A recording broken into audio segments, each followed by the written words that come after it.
Ho, ho, ho, and Merry Rickmas. My name is Gabe Gunning, and I have the honor of serving as your moderator this evening as Rick whisks us away on yet another European sleigh ride to take a peek at some European Christmas traditions and to reminisce about a full year of fantastic travels. Without further ado, we have a wonderful evening in store. So this elf is going to go back on his shelf for a while and turn things over to jolly old Saint Rick. Hey, Gabe, I love your Christmassy corner there. Thank you. Yes, I'm in our travel center. So, Yeah. This is yep, where I got love to some, drop in and see all the people gathering there, planning their trips, putting their dreams into reality. It's great. and I And even put my little Catalan poop log from last year. So you can go into our archives and watch the holiday kickoff show from last year to learn more about him. all right. Oh, well, I think I've heard about that guy. Yeah, you learn about that when you go to Barcelona, that's for sure. And it's hard once you've learned it, you can't unlearn it. That's true. True. I wouldn't want to. All right. Hey, well, thanks for that very cheery welcome. And just great to have you all here. This is our annual time when I get to go through all my slides, all my photographs, and share what I've been doing in the last year. And it's really fun for me because it's amazing how much travel you can pack into a year. When I went back through that, and we're going to just see the highlights of that tonight in the next hour or so. But we'll see. I'll be meeting with all of our new guides for a guides mentoring tour. We'll do some travel in Italy and in London, in Portugal and Germany. I'll meet the crew and we'll film some TV shows in Paris and in Burgundy. And then a little bit of what's going on in Seattle and here at Rick Steves Europe and with my family and with me. So it's been sort of a great year with let's just put it this way, it's been a year. A lot of good stuff and a lot of stuff I think we'll be ready to move on from.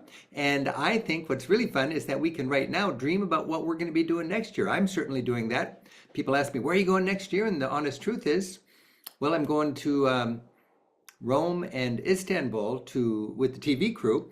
But after that, I'm not sure what I'm going to do. Shelley and I are thinking about doing another hike in the Alps. This time it'll be in the Italian Alps in the Dolomites, but I'm still putting it together, and this evening helps on that. Before we get into the actual show, I just want to share a little toast to you. I've got my Swiss chocolate here. That's really good, but it's missing something. So we got some a little bit of peppermint schnapps. Okay, so that's. I think it's called I don't know what it's called real, but my beloved friend, dear bless his soul, Walter up in Gimmelwald, he and I invented a drink. We call it the Heidi Cocoa. And you take your beautiful Swiss chocolate and you dump in some peppermint schnapps. You call it Heidi Cocoa, and it makes the evening go a little better. I don't just want to be focused on Switzerland, so I've got my panettone. Now, I'm not a big fan of fruitcake, but I'll tell you, when you're in Italy during the holidays, you have this very beloved tradition of the Italian fruitcake, the panettone. And it's wonderful when it is toasted with some butter melted on it. And I'm going to be nibbling on that as we go. Now, Simon, my producer, said when you're talking on camera, never take a big bite. See, this is too big of a bite. You take a little bite, and then you can talk a little more politely. But I'm going to be starting out with a video, and this video is going to Norway at Christmas time. It's just 5 minutes or so from our 1 hour Christmas special that public television stations are running all over the country. Many people run our European Christmas show every year as kind of a tradition, and that's what I hoped would happen. And this is one of our shows that really does have legs. It's pretty old now, but it just feels new and it feels very festive. And the rest of the show is going to be me talking with photographs. So this is my time to enjoy my Heidi Cocoa and my panettone. And I'm going to welcome you to join me in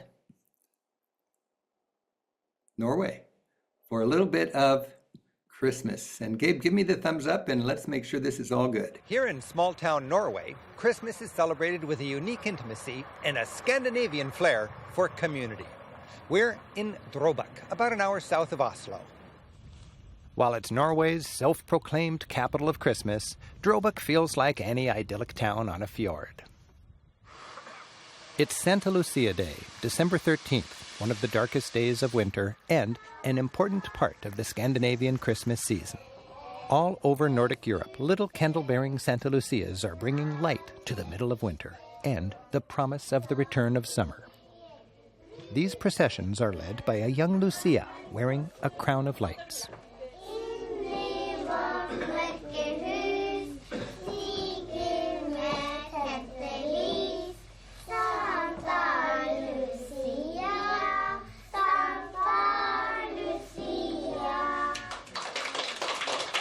This home has housed widows and seniors for over 200 years, and today the kindergartners are bringing on the light in more ways than one. The children have baked the traditional Santa Lucia saffron buns, the same ones these seniors baked when they were kindergartners.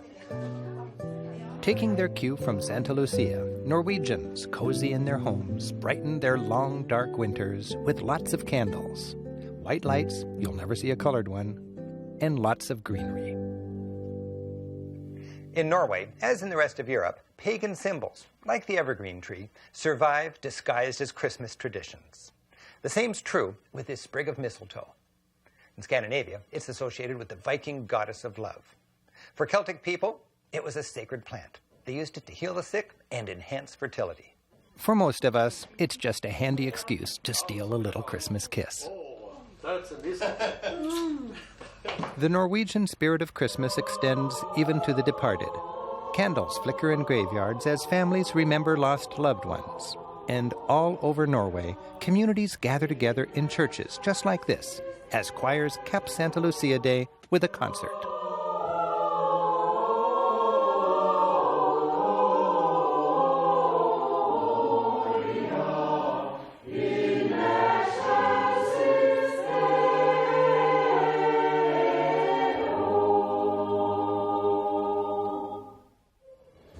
And as the congregation follows the Santa Lucias out, more light of Christmas spills into this little fjordside community.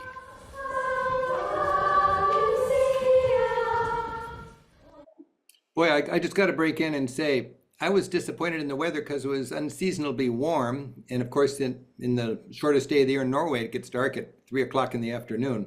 But everywhere we turned, there was beautiful culture like this. And filming in Norway was just a delight. Wow.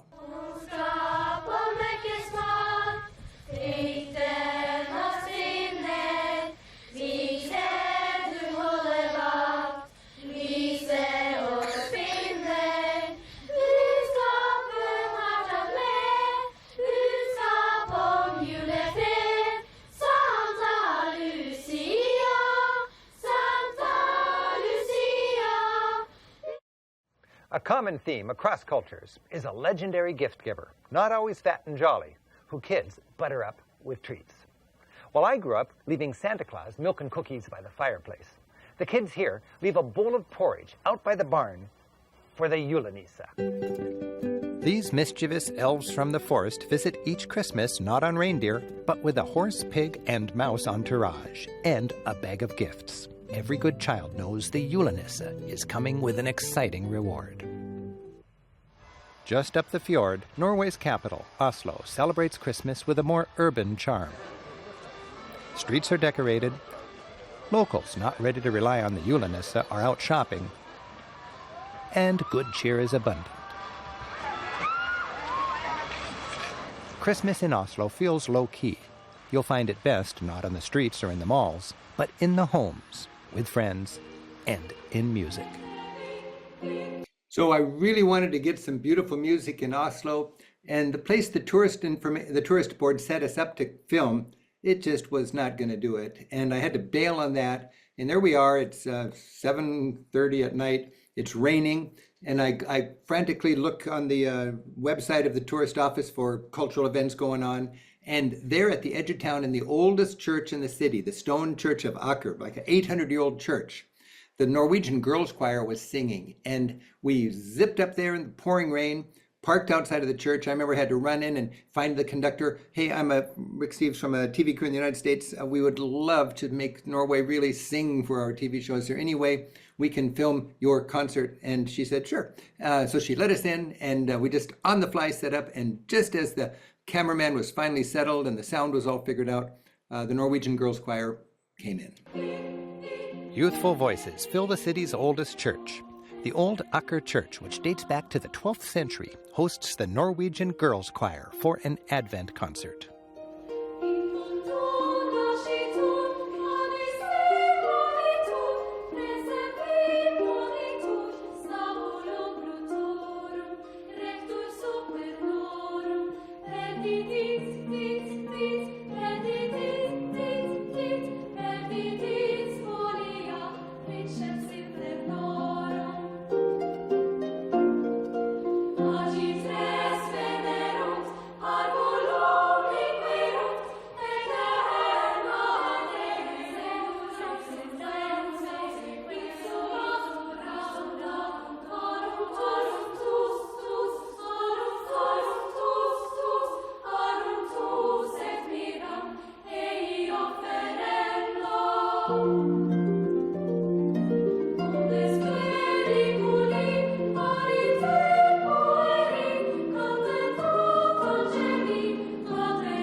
Wow, I just love that. All right. Hey, well, once again, I am so thankful that you've all dropped in for our end of the year Christmas celebration, a review of all the travels we've shared. You know, for ever since I was a kid, I've spent, 80 or 100 days a year running around Europe, learning, taking notes, and bringing it home. I'm so thankful I've got a staff of over 100 hardworking, mission-driven colleagues, technology beyond our wildest dreams to amplify our teaching. And this is one of the ways we do it. So thank you so much for joining us. And right now, I'm just gonna put together a pile of photographs. And I just think it's gonna be fun to go through here, and not sure exactly what I'm gonna say, but I've just put it in the right order. And we'll travel together here for a little while. My niece is painting this mural that's gonna go on the ceiling, Sistine Chapel-like, in our headquarters in the next few months. I'm very excited about this. You'll hear more about it. Stay tuned. We can't get to first base without our wonderful tour guides. And this is just a few of the 200 tour guides we've got. Most of them are Europeans, and we are so thankful for them. And we are a big family. And, every year we have some of our guides retire and some of our guides join us new. And we have a very unique style of travel. It's the Rick Steves style of bus tour. It's you'd think that we teach independent travel, but our bus tours are really, I like to think of it as independent travel, taking advantage of somebody to organize things for you and do the driving. And we teach people how to travel. There's plenty of free time, and we have guides that really want us to finish this tour knowing how to travel confidently on our own. There are so many things that make a Rick Steves bus tour unique. So what I do in the winters, I've done it for the last 3 years, is meet with 25 of our newer guides. They're all professionals. They've worked for other companies, but they want to work for us, and they need to understand what is our philosophy. So Ben and Tara from our guide services office here in Seattle, and I meet them in Italy, and they're the tourists, and Ben and Tara and I are the guides. And it's a hard working boot camp for tour guides for 1 week. We're out in the streets. We're sharing really pretty intensely everything we think is important to make a good tour, and how to make teaching moments, how to make memories, how to make turning every bit of fun having a flip side, which is an education. So you go home with a beautiful souvenir, which is a better understanding of all these cultures. It's experiential travel is something we're looking for. Before going into a Gothic cathedral, as you know, I like to build a Gothic cathedral with 13 tourists, or in this case, 13 guides. So here we are, we got 6 buttresses, we got 6 columns, we got 1 mighty spire, and we got the essence of Gothic architecture right there. It's a fun exercise, and now each of these guides know how to do that with their groups before they see their first Gothic cathedral together. But it's a big responsibility to be a guide on a Rick Steves tour, because most of the people on that bus have taken a Rick Steves tour before, and people know what they expect, and they expect a lot. They love their last guide, and this next guide better be just as good. And these guides I am so thankful for. They do a great job, and it was really fun to travel with them. They went home and I stayed on in Rome to do some research. And I remember the first morning on my own, I met a priest from somewhere in the Midwest, and he was with a group and they were using our Rome guidebook. I was so excited about that. And it's so great to have so many people taking our information to heart so they can travel better. Of course, this coming year is the Jubilee year in Rome. I'll be there in April. And it's going to be crowded. There's no doubt about it. But don't overreact to the Jubilee year. If you're going there as a devout Catholic for the reason the Pope wants you to go there, that's exciting. If you're going there as a tourist, expect a lot of things going on thanks to the Catholic Church. And you can avoid it or you can be part of it. But Rome is looking better than ever. We'll be there filming. And I was there scouting for the new TV script and also updating the book. But like the Forum, it's got whole new zones that are kind of interiors. I never thought of interiors at the Roman Forum. But this is a church that goes back 1,700 years. It's a gorgeous church with beautiful mosaics. I think it's one of the very oldest churches I've ever seen. And now it's part of your experience when you go into the Forum. When we go into the museum on the Capitol Hill, you see chunks of a statue, but you don't see the entire statue. This is Emperor Constantine, who legalized Christianity in the year 312. And this is a modern statue put back together from the pieces that we see that we can use as a model. But that's one big statue. And that's something that's good to know about when you go to Rome. Rome is ready for the crowds. Rome is built to show off. It's a city that was built to welcome pilgrims. And today it's a city that welcomes tourists as well. But there's congestion. It can be expensive. It can be confusing. You gotta know the latest. That's why you do your studying. I mean, the Pantheon, you used to just waltz in and waltz out, but now you need a reservation to go into the Pantheon, and it's easy to get. But if you don't have it, you'll be frustrated. Be careful in your travels that you don't seek out the crowds. A lot of people unknowingly seek out the crowds, and then they complain about the crowds. If you track all the Instagram commotion and you want to stand in that big long line in order to get an Instagram shot where all the Instagrammers are doing their shot, you're gonna waste a whole hour of your day, I think. So just remember that there are a lot of crowds, but as far as I'm concerned, there's two IQs of European travelers: those who wait in lines and those who don't. You can always avoid the lines. We're working on that now with our tours quite a bit because it's just getting so congested because everybody's going at the same time. Everybody wants to go to the same places, and it's quite a shuffle. So we're making some hard decisions this next year. Rather than going inside the Colosseum, which is a lot of commotion and a little bit the experience suffers because of the crowds, we're touring the outside of the Colosseum. We're doing the Forum first class, and then we know that 15 minutes away, there's a place called the Baths of Caracalla. And there's never a crowd here. You got this incredible Roman engineering, and with a good guide, it comes to life. That's just one concrete example, I should say one brick and concrete example of how we avoid the crowds when we're in Rome. See the Colosseum from the exterior, and then go inside and savor the Baths of Caracalla. And get into the neighborhoods. Go into the neighborhood cookie factory. And then meet the woman who for 20 years has been running that place and whose mother ran it before her. How do you find out about that? Well, you probably get a book written by a guy named Rick Steves, and you'll have her name, and you'll have her address, and she will give you a warm welcome and a warm cookie, okay? It's just your challenge is to get away from the tourist crowds, get away from the cliches on stage, and have those experiences.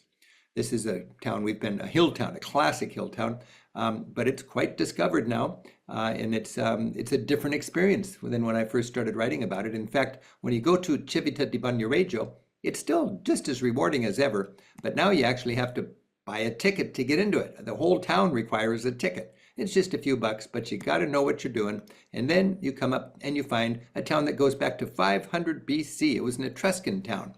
Nobody actually lives there anymore, but the people who used to live there come in and they show off the history of the place. They'll take you into the cellar. You can check out the grape presses and the grain presses. And you get a look at that old rustic life, and then you carry on. About 2 hours south of Rome now in the fast train, you get to Naples. I like this photograph because you see Mount Vesuvius, and you can imagine when it erupted 79 years after Christ and buried so much, including Pompeii and the city of Herculaneum. You can go to the top of the crater, by the way, to this day. But I want to direct your attention to that big maritime complex in the middle in the foreground. And this is a cruise port. And we've written by far the best-selling and most helpful cruise guide for the Mediterranean here with my colleagues. And this Mediterranean Cruise Ports Guidebook, it's in its 5th edition now. We've just done a major update on it in the last year. And that is what you're looking at in this photograph is the cruise experience, the Naples experience for people on a cruise ship. You can see there's 2 big cruise ships there. And there's the old Art Deco welcoming port.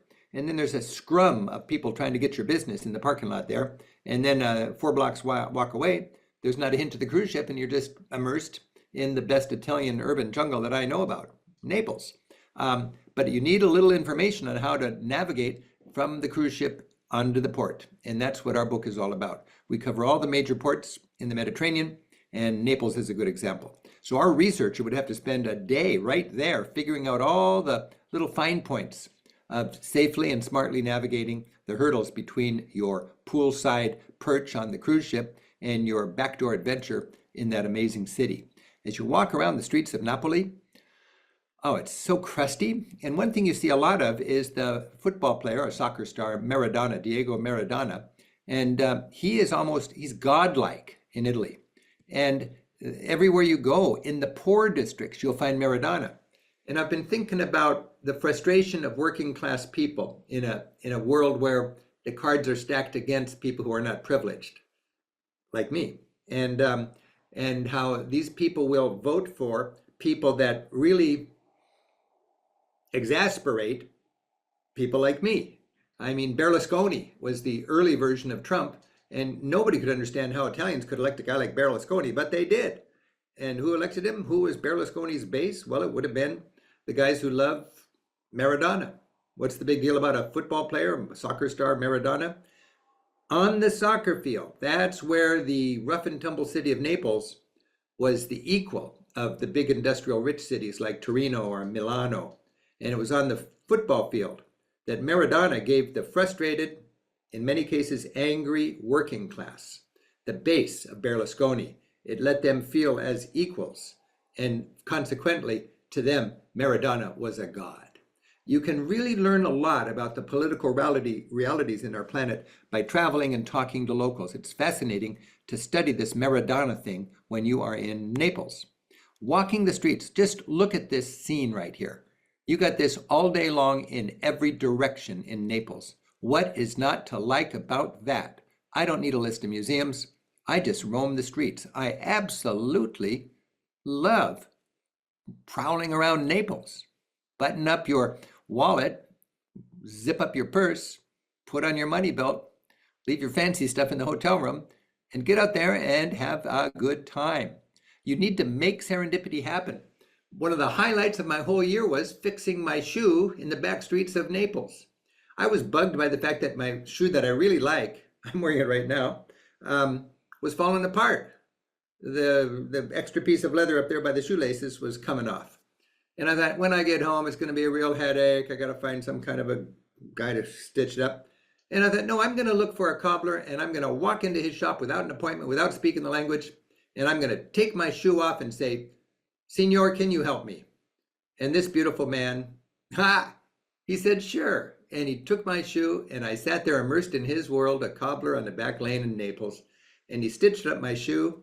I didn't know if it was going to be a good job or not, but I thought, he's proud, he's good, he's the local man.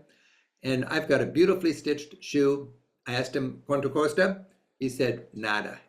I'm just happy to meet you. It's free. Happy travels." You can have those kind of experiences. Find an excuse to need a cobbler. I did the same thing, stitching up a bag that was ripping in Morocco this last year. And it's always a good experience. So is finishing off a pizza in the birthplace of pizza. I am so into researching for food with my local guides. This is one of my local guides every evening. I have a local guide to help me out. I just put this photograph in here to let you take a look at this very cool menu. This is Rome. This is a fancy square in Rome. It's by no means a budget restaurant. This is an elegant place where you can dine outside and do all the Roman fancy stuff. But look at those pizzas. They are 12 to 15 euros. A pizza in Rome outside is about $15. That includes tax, that includes tip. If you look further, you can see the second courses are $15 to $20. You can see the salads are about $20. The point is, these are the prices today. It's not cheap, but it's certainly affordable. And if you go to a good place, it's good quality with a wonderful ambiance. You're part of the scene, you're enjoying the view. When I do my work, this is each day I rip a paper into a third. I just take thirds of a piece of standard, photocopy paper, and I put it in my book, and I have the name of my guide, and I've got my schedule for the day, and I've got my list of restaurants that I want to see with the guide in smart geographic order.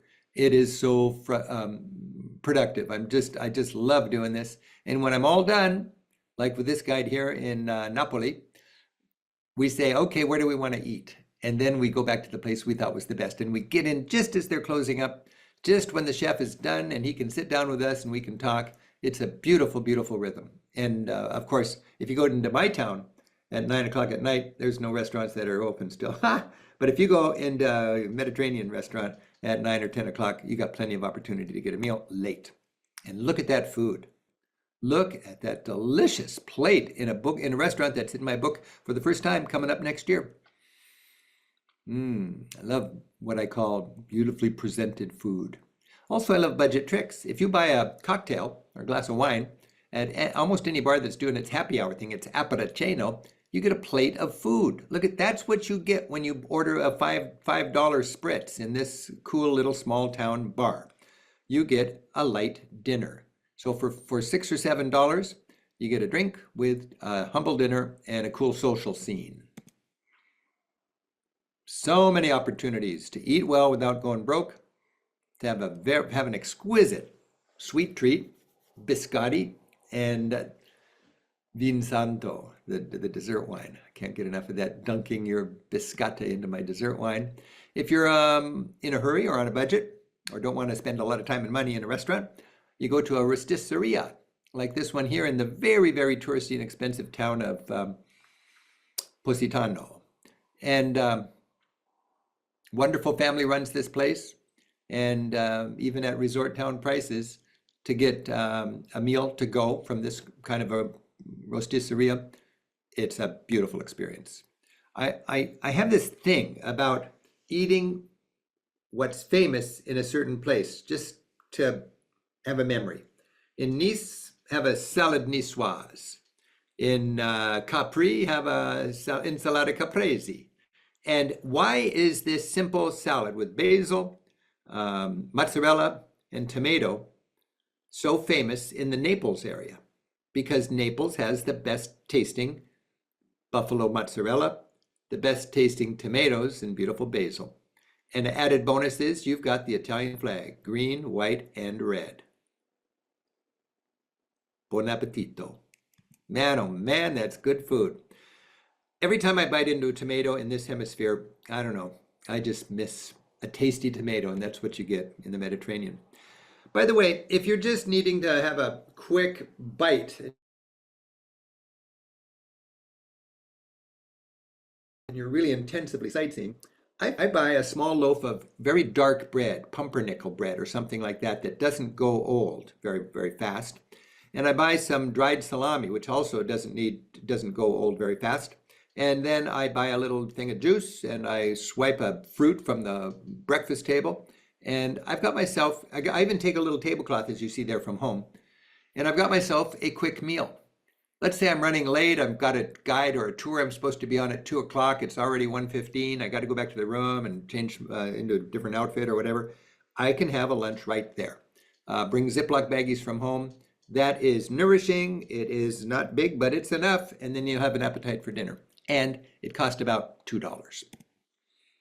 Ooh, this cost about probably $10 per, what are these things called? Riccio di mare. Ha! Riccio di mare. That means porcupine of the sea. Porcupine of the sea. Of course, they're urchins, sea urchins, and they are sexy. and they are delicious. And they go nicely next to your clams and your oysters. Riccio di mare. I would not go to this fancy restaurant except for this guy, Vincenzo.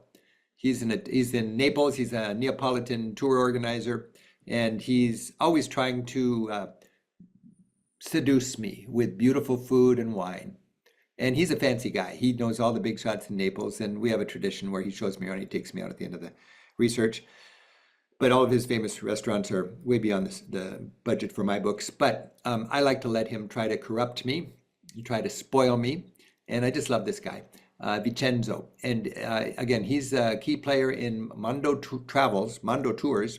And Vincenzo takes thousands and thousands of our readers on minibus tours up and down the Amalfi Coast, or his guides do. And we've innovated this thing where we can go direct to this tour company. We can share the cost with a small group of backdoor travelers, and it's good for the guides and it's good for the travelers.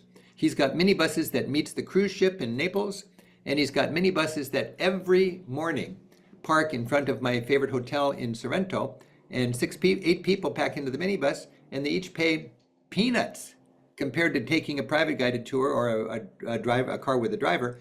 And they have their driver, and they have a route, and they just share the bus and the guide and the driver doing the Amalfi Coast stress-free. Well, every year Vincenzo, when I visit him in Naples, wants to show me new things with his buddies, and they were hell-bent on getting me to put the island of Ischia into my book. They love Ischia. So I said, okay, take me out to Ischia, and they took me to Ischia. I didn't like it, but they took me to Procida, which is right next to Ischia. And Procida is the pronunciation, Procida. And this is just an hour away from Naples, and I fell in love with it. It's an amazing break from the urban intensity and the urban jungle of Napoli. And it's just, you just take a quick ferry there. And I roughed up the chapter. Rosie from our office followed me, and she did a more careful update with all the hotels and restaurants that we want to list. And now it'll be in our New Italy book. A wonderful island break that's not as touristy as Ischia and not as touristy as Capri, that's just an hour away from Naples. Procida. Amazing. I love to find new places after exploring Europe for 40 years. Okay, 45 years. Okay, 50 years. Seems like a long time. All right, going south from Naples, you find Sorrento and the Amalfi Coast. This is Sorrento. I love Sorrento. Very elegant, quite touristy. In fact, very touristy. Look at this street. But it's still, I love Sorrento. I've got great guides. Every day I get 2 guides, and they help me out. And they really compete to get in my guidebook because it's really important for their livelihood. And you know, if you're using my guidebook carefully, and you realize, oh, there's a masseuse that Rick lists here.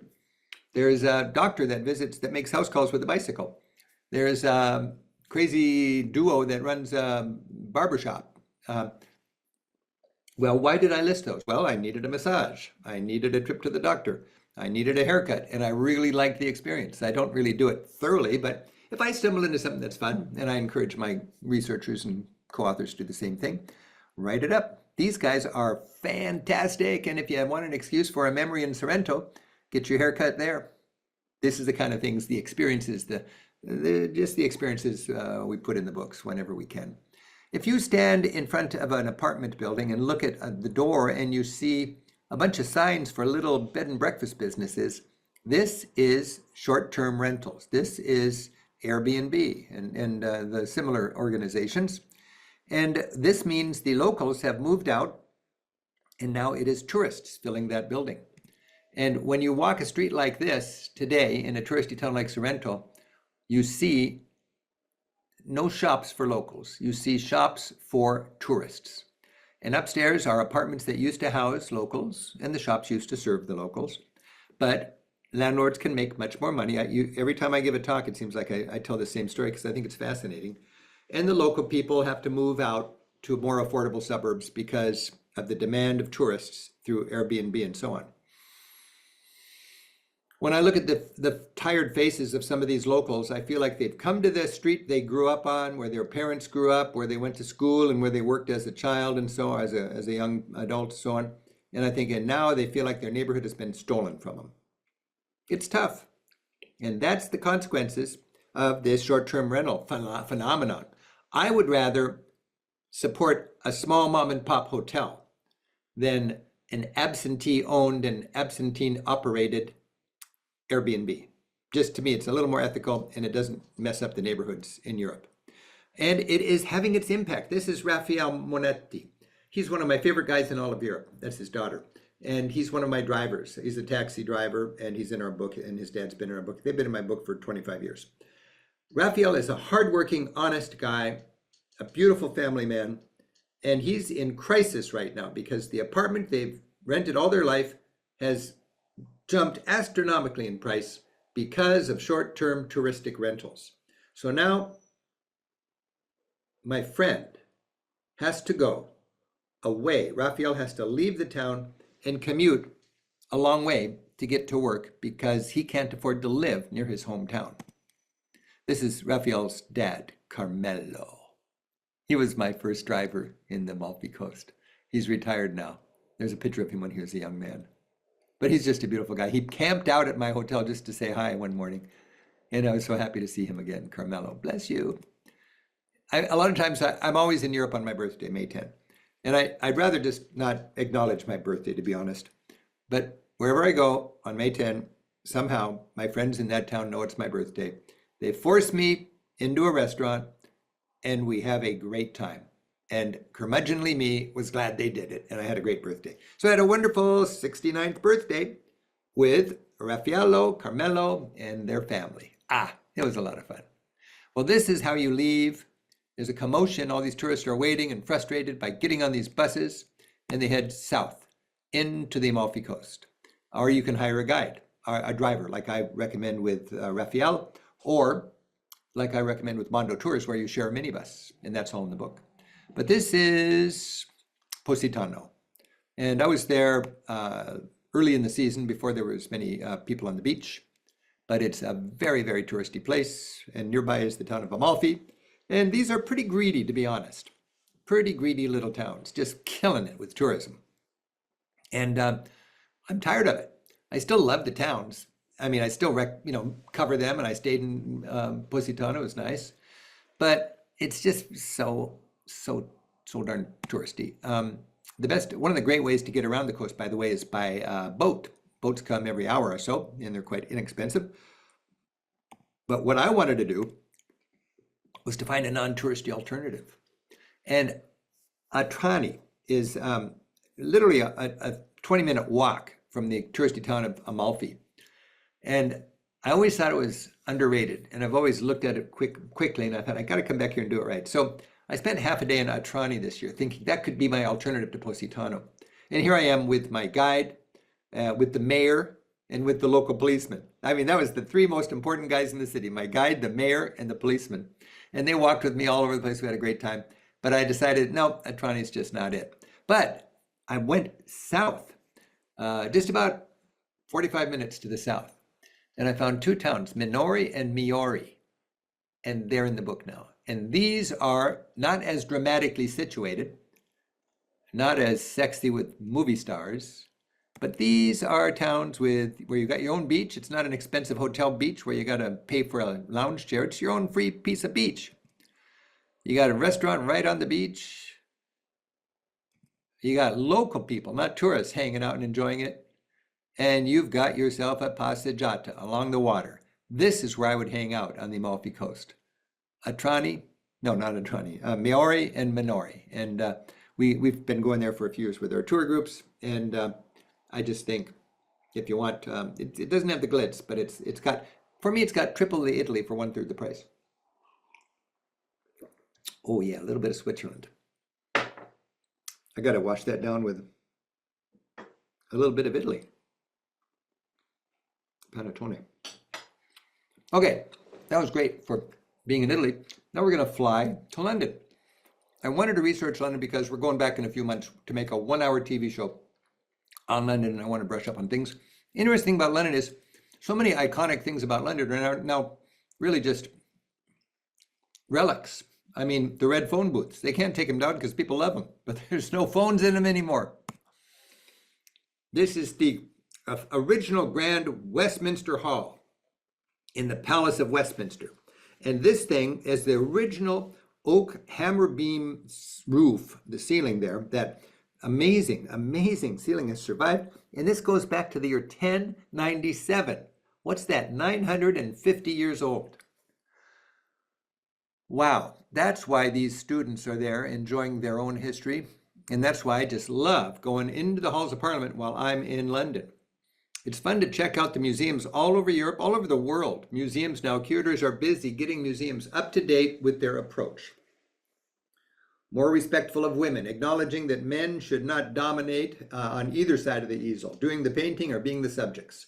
And in museums now, when they are renovated like this is the National Portrait Gallery in London, right off of Trafalgar Square, you'll see many more women being featured and many more paintings by women. And when you read the description of the paintings, you gain a more candid and honest appraisal of how so much of this art was the result of aggressive and unfair colonial practices between wealthy countries and developing countries, slavery and this kind of thing.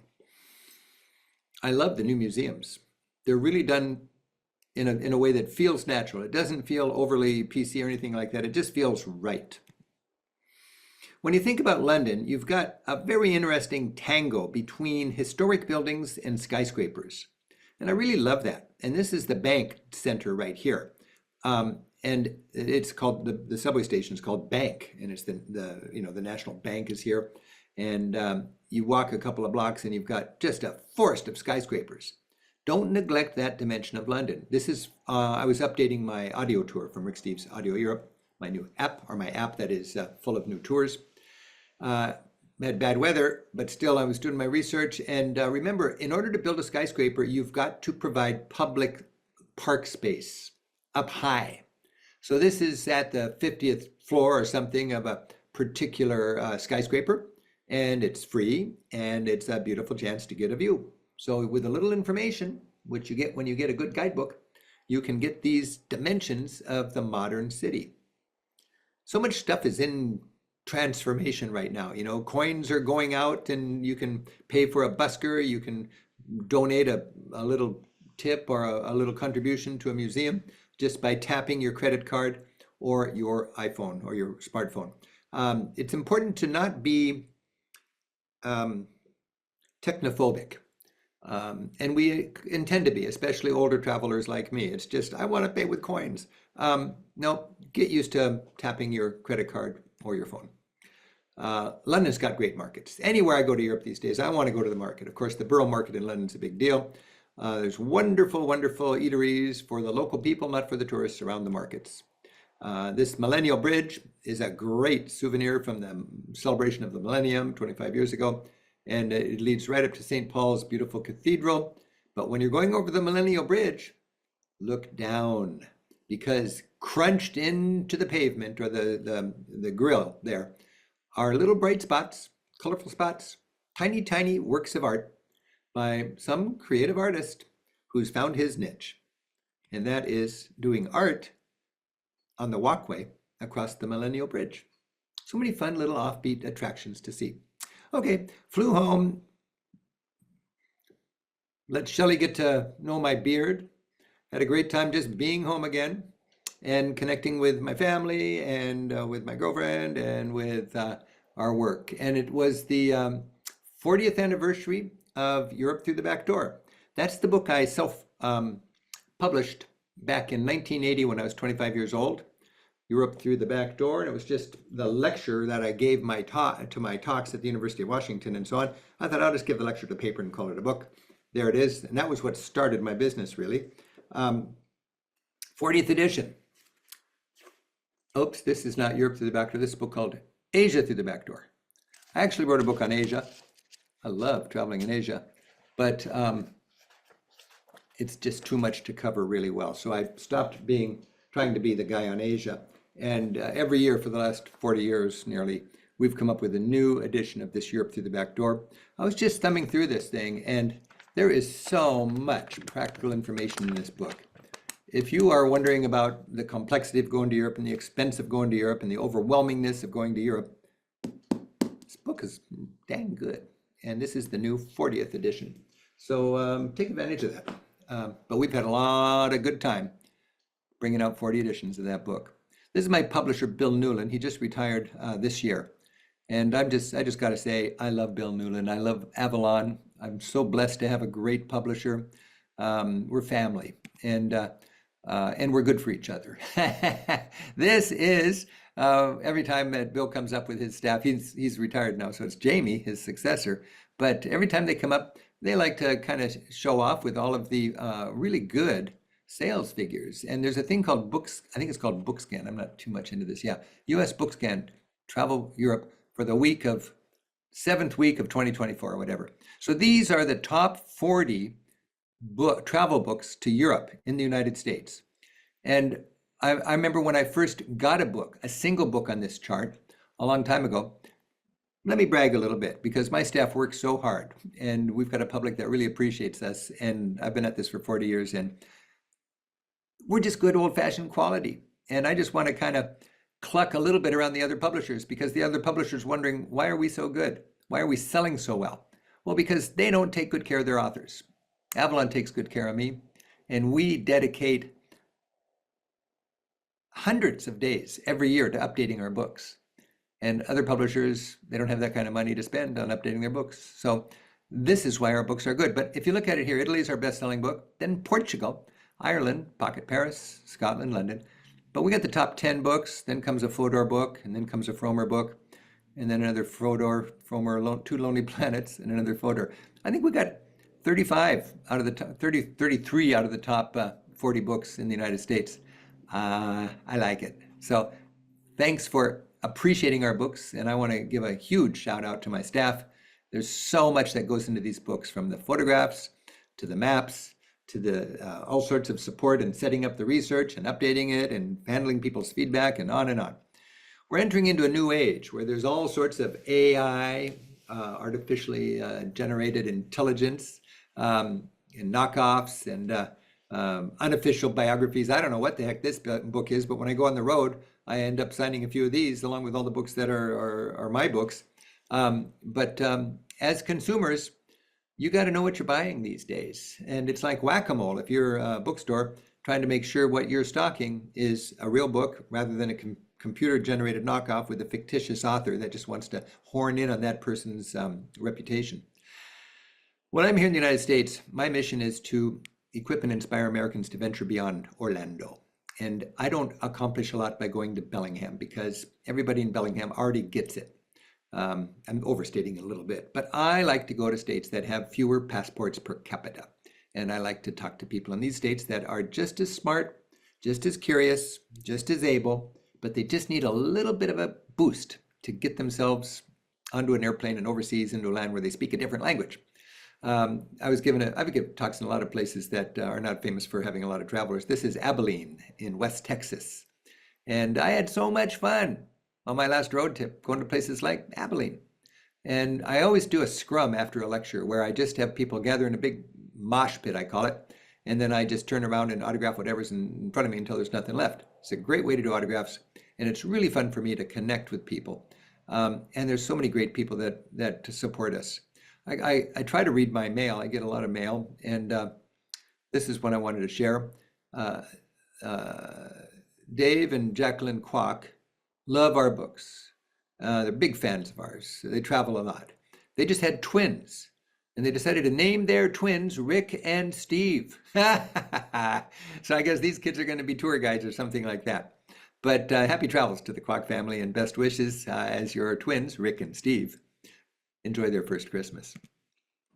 I've really had a lot of fun this year with media. And this is a travel journalist, or just a journalist from the Washington Post, Natalie Compton. And she is so smart, and I enjoy several times being interviewed by her. She came to Edmonds and tracked me and so on, and she did her best to dress like me and to be just sort of like a Rick Nick. And we had a lot of fun. But Natalie's a great writer. And I just got interviewed just a couple weeks ago by Lulu Garcia Navarro. And she does the interview for the New York Times. And this came out just a couple days ago. And I love it when I learn about myself because of the smartness of the person interviewing me.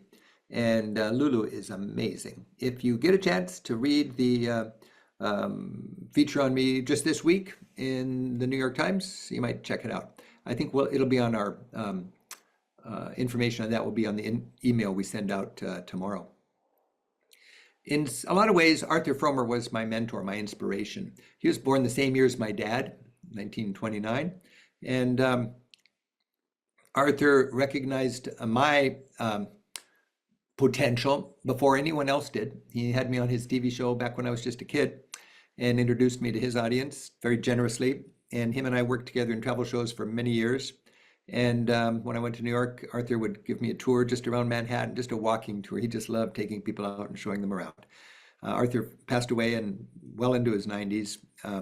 But he is the man that in so many ways opened up the world to regular travelers, not aristocrats doing the royal trip, but just you and me having a good time abroad. He started out in the army. He was a GI in Europe, and he wrote a GI's Guide to Traveling in Europe. And then he wrote Europe on $5 a day. That's the book my parents used when I was 14 years old. That's the only book we had, Europe on $5 a day. And I devoured that book. I remember on the back cover, Arthur had this photograph of him until he was much older than that, looking through the window, checking out a bed and breakfast. And I do the same thing. I'm so thankful for Arthur Fromer, and bless his soul.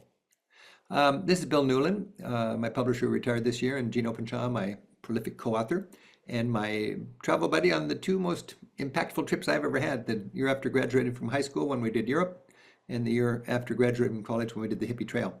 And Bill I self-published the Hippie Trail book a couple of years ago, and it's directly from my 60,000 word journal that I made while I was doing this trip when I was 23 years old back in 1978. And it's the hippie road from Istanbul to Kathmandu. And I just did an audio version of the new book, but the Hippie Trail is, this is the book here. And the first time I ever had a hardcover book.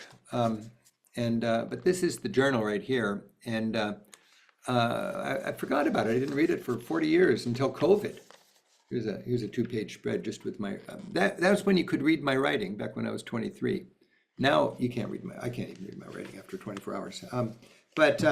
This book it's just the journal. It's been edited a bit, but it is the journal. And I happen to take a lot of cool pictures. I don't know what was into me to write an extensive journal and then document it with all these photographs. And it's a cool read from before I ever wrote a guidebook. And we're going to be bringing it out. It's going to hit the bookstores in the beginning of February. And I'm going to do a book tour. And here you see the places I'm going to be in February and March on the road, talking up the Hippie Trail, and how it was indeed, as the subtitle says, Istanbul to Kathmandu and the making of a travel writer. If you, I'll be giving a Monday night travel special in January about this, so stay tuned. But I'm very excited about sharing this trip of a lifetime, my coming of age trip. I'm also very excited that tens of thousands of people all the time are using, using our free app, Rick Steves Audio Europe. 63 self-guided tours, plus lots of radio interviews and country-specific playlists. So we got Time to Kill in Ireland, Time to Kill in Norway, Time to Kill in Spain. You got hours and hours of great interviews from experts that I get to talk to in my radio show. But for me, most importantly, is you got all these guided tours. They work beautifully. It's my favorite feedback. I get it all the time. People love these tours. I just met a guy 2 days ago who actually walks around his hometown listening to the tours, pretending he's overseas, and he puts me in his ear, and each one of the stops has a photograph, but he's doing his exercise, doing his daily walk for 45 minutes or an hour or whatever, how long the tour is, listening to the tour. But this is our radio studio, humble radio studio where we crank out our show. We have done that for 20 years almost now. And this is Lisa and Susie from Cedar House Audio Productions. Lisa is always with me. She's my sidekick on the apps. People wonder who she is. And Gene Openshaw, who produces these. But we've got 3 new audio tours this year. We've got one for Prenzlauer Berg neighborhood in Berlin. One's for the Pinakothek, the wonderful painting gallery so overlooked in the Vatican Museum in Rome. And then one of Champs-Élysées, the grandest boulevard in Europe, in Paris. Those will be out in just a couple of months, along with 63 other books, guided tours that are already on our free app. Back home, I got to check in with my beautiful little grandson, Atlas. I just talked to his mother about an hour ago, and she is due for her second child, another boy, today or tomorrow. So this is exciting down in LA. I'm just so excited that Atlas is going to have a little playmate. There's our little tour guide in training. He's ready for Ireland. Atlas. I call him Bam Bam now. Give him a club like the Flintstones kid had, and he would do the same thing. Coming home, it's good just to check in with all the things that are happening in our community. At Rick Steves Europe, we love to invest in our community. This is the groundbreaking for a community center that we're making.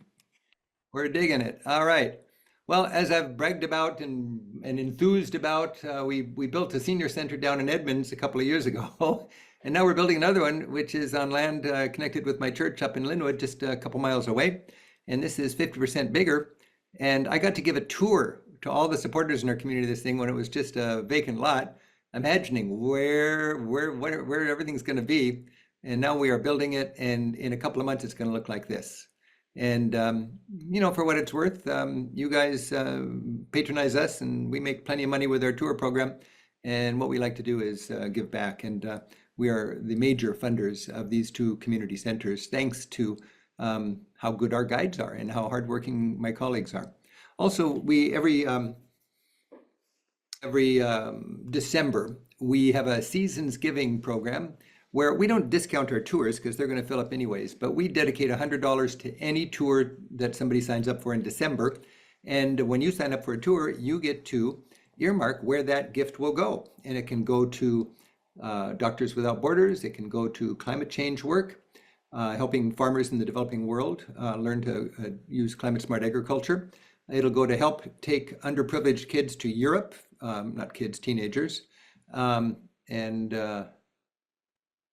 one more thing, which I forget what it is, but I'm sure it's good. But you can go to that when you go to our website, you'll be able to choose. And so far, 8,000 people have signed up for tours in the last 2 years with Seasons Giving, so we've raised $800,000. Oh, the other one is ACLU. We think the civil liberties are pretty important in our community, so we can support. You can opt to support the ACLU. And we hope to break the 1 million mark this year if we can get a couple hundred more people to sign up, or a couple thousand more people to sign up. And I think we'll do that. So if you are going to sign up for a tour and you sign up for the end of the year, you can contribute to this season's giving. Another thing, we got good causes tripping over each other. Every Christmas season, we challenge our travelers to give a voice to hungry people in Washington, D.C. And this is going to be more important than ever, as a lot of people in our government coming up don't understand that even if you don't think about love your neighbor, it's a practical investment to do something to fight poverty south of the border. So people will stay on the farm rather than going to the big city and cause problems, or even try to come into our country. It's so fundamental. It's such a beautiful thing. Even if you don't have a generous bone in your body, it makes us more safe and secure. And it also makes the world a better place. And it's a classic example of love your neighbor. And that's a cool thing this time of year. That's what we propose. And we talk 5,000 people into giving Bread for the World, which is the best organization in the United States to have a voice for hungry people at the table when our government makes budget decisions, because our national budget is, after all, a moral document that represents you and me. And I like to have, that's why I see Bread for the World not as a charity, but as a service, speaking up for my values in Washington, D.C. And I'd give this money anyways, $500,000 a year, but I say it's a match. And that means if 5,000 people can give $100 to Bread for the World, I'll give the same thing, the total, $500,000, and we will total $1 million to help fund the work of Bread for the World. I'm so thankful for the work that they do. And also, when you give $100, you get a pretty cool gift opportunity. Several different gifts that you can choose from. So if you're curious about that, you can learn more at bread.org or from our website. But so far this year, we've got 4,000 people that have given $100. So that's $400,000. We're well on our way, and we need another 1,000 people to, in the spirit of this holiday season, to help fund the work of Bread for the World. Every penny you give will go to help lobby for hungry people in Washington, D.C. Some people don't get the importance of advocacy. Advocacy, to me, is where my philanthropic dollar gets the most traction. Advocacy. What else? Gabe mentioned we're having a festival in January. And it's January 13 to 16 and 20 to 23. And I get to give 3 of the talks. I'm going to give a hippie trail on Monday Night Travel in the middle of January. The next day I'm going to give my philosophy and travel skills talk. And then we have Cameron Hewitt and Robin talking about travel trends for next year. We've got second cities. I'm so into second cities. Cameron's going to take Inauguration Day and talk about European travel in the age of Trump. And Cameron's a very good guy to be thinking about that and helping out. Our good friend from Monday Night Travel, Lisa Friend, who's in the trenches right now answering your questions. She's going to talk about Village Europe on Tuesday. Robin is going to talk about Italy. And I'm going to cap it off with an hour on January 23rd called Rick Steves Europe Tours. How and why they are so dang good. So if you'd like to join us, we'd love to have you. Put those on your calendar. Now we're going to head back to Europe. I take this picture on my deck before I head out every time, and it looks like we're going to Portugal. God, I love Portugal. Ha! I got to research it. They got a new cruise port right there in the Alfama. I love the flowers. I love the blue tiles. I love the weather.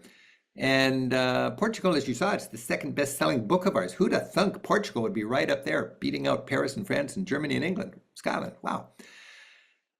This is where I went: Lisbon, Porto, Coimbra, Tomar, Nazaré, before going from Nazaré to the airport and flying to Hamburg.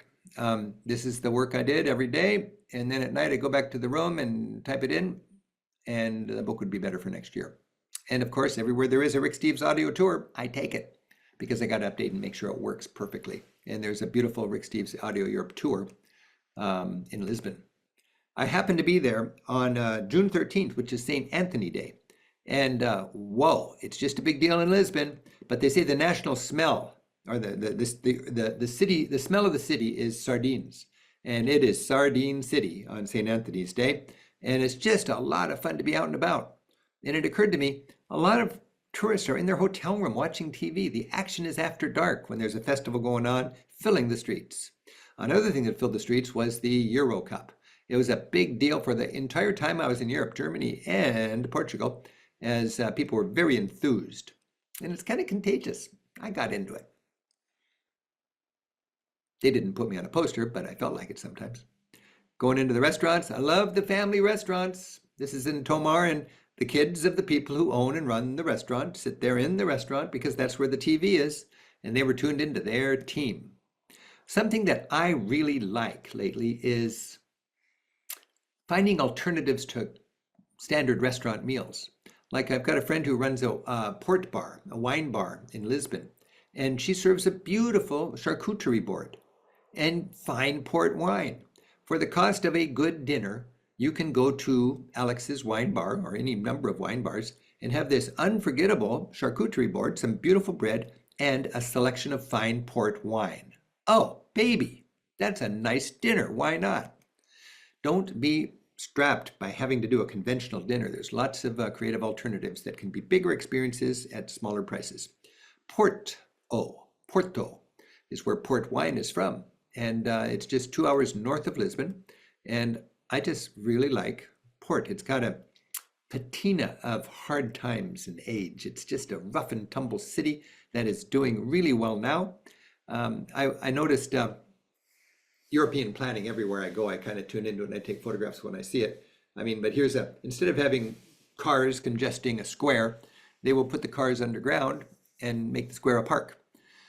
And I actually gave a talk on that a few weeks ago, right here on Monday Night Travel. If you want to go back to that special, you'll find it in our archives. We've got archives of 200 Monday Night Travel hours, or 150 or something like that. They're all for free, and they're all located on our website at ricksteves.com.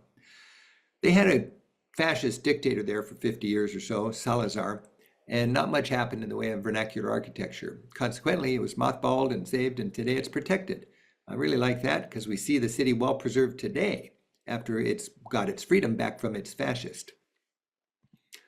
The beloved Porto City open air market has been made more hygienic, and it was closed for a couple of years and then it reopened, and today it's hygienic, it's up to EU standards, and it's still as beloved with the locals as ever. And it's a great place for food tours. We love Taste Porto food tours. They take our groups around when we're in town, and they've helped us when we make our TV show. And I just love to run around town with them and eat all the good stuff. You can pop into McDonald's if you want. It's the fanciest looking McDonald's I've ever been in. It was an old Art Deco restaurant 100 years ago, and now it is a fast food joint, but beautiful Art Deco architecture. I was walking around that day with my guide.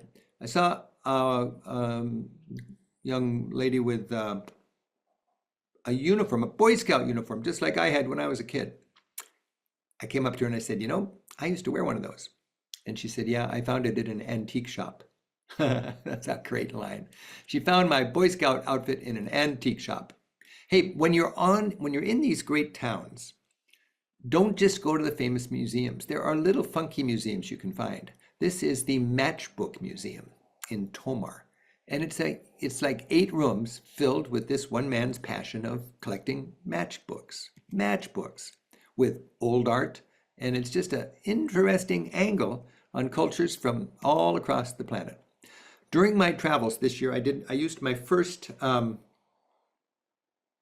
digital Eurail pass. It's kind of old news now, but this was my first one. I grew up with the paper Eurail pass, and it takes a little getting used to the app, but once you figure out, it's very smartly designed. And this was a flexi pass, 7 days within 1 month. You can see I'm on my second day here, and I'm going from Porto to Coimbra. And this is, you just log it in there. Unfortunately, in some countries, you have to get a reservation, which involves a trip to a travel agent or a ticket office or a station in order to get that reservation. You don't have to do it in most countries, but be mindful of that. It's kind of frustrating. But it works really good, and it saves you a lot of money. Something that had just occurred to me while I was on the train is you can use your GPS map, your Google Maps, and you can see where the train is. A lot of times I wonder, where's the train so far in this journey? And you got it right on your phone, sometimes without even realizing it. How, have I passed Coimbra? How far am I from Lisbon, or whatever? I noticed there's a lot of good, efficient, practical restaurants and quality vegetarian places. Look at this is the kind of place where for $10 you get a whole plate and you just fill it up the way you like it. And that is good food. Wow. Don't underestimate vegetarian restaurants in Europe. And don't underestimate the fun you'll have if you take a Rick Steves tour. One thing I can't resist, if there's one of our tours in town, I find out where they're going to be for their dinner and I pop in. I just love to surprise the groups. This is one of our groups, and in a great restaurant that we recommend in our book. And they were clearly having a good time when I was able to pop in. Just like Portugal is our second best-selling guidebook after Italy, Portugal is also one of our hot destinations for tours. This is what we do on our tour, and the numbers there are how many nights we stay in each spot. I did most of that on this trip.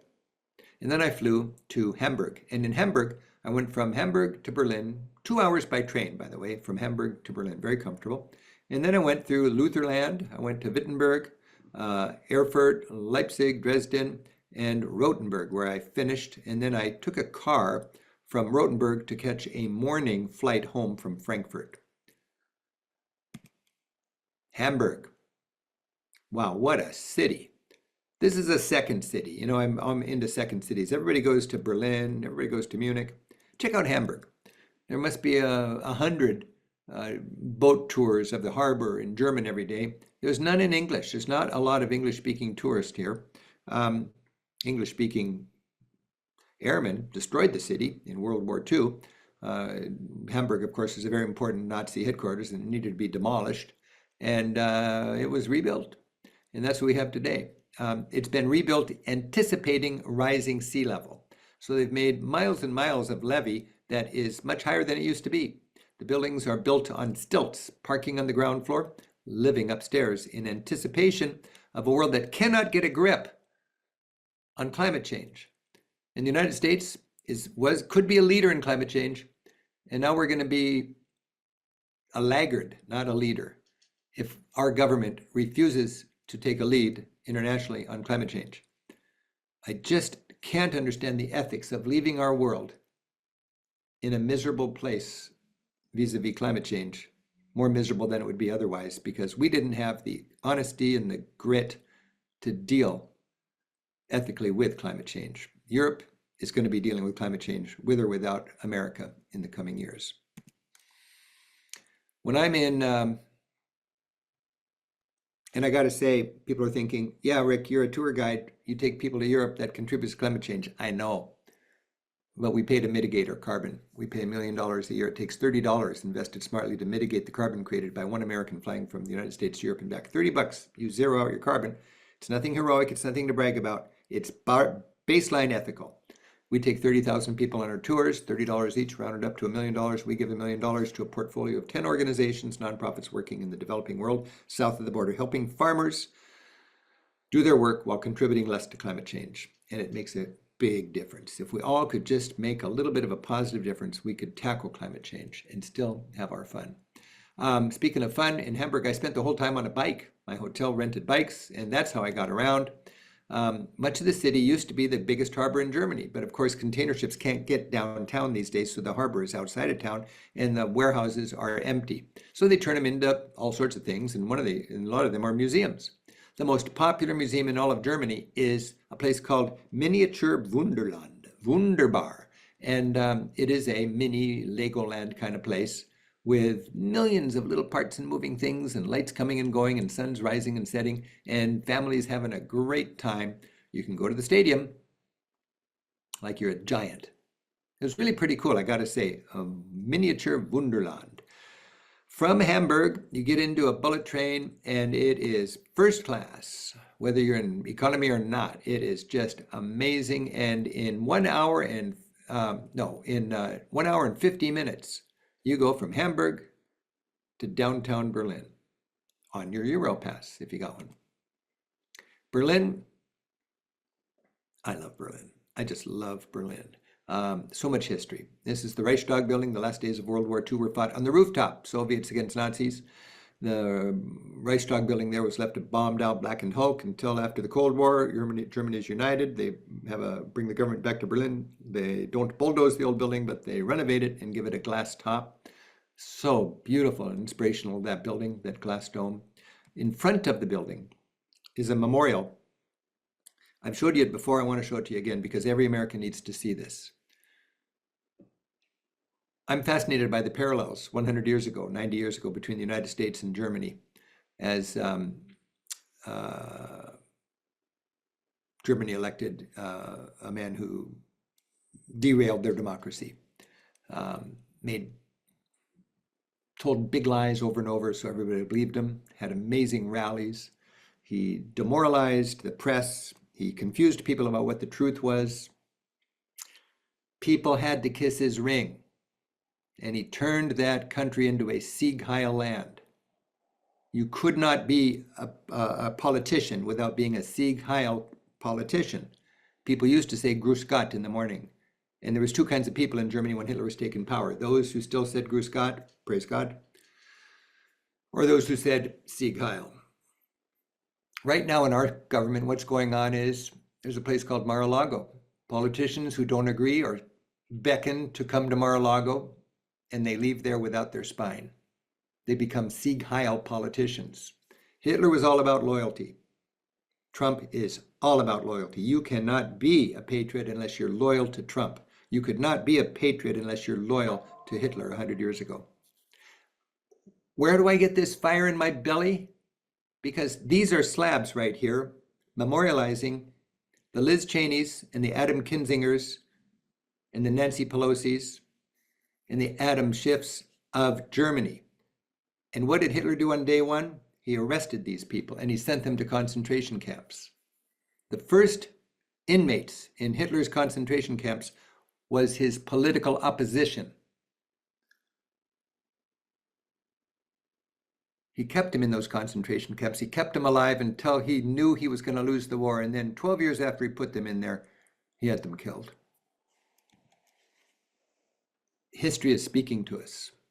We got to live with Trump. He might have some right ideas.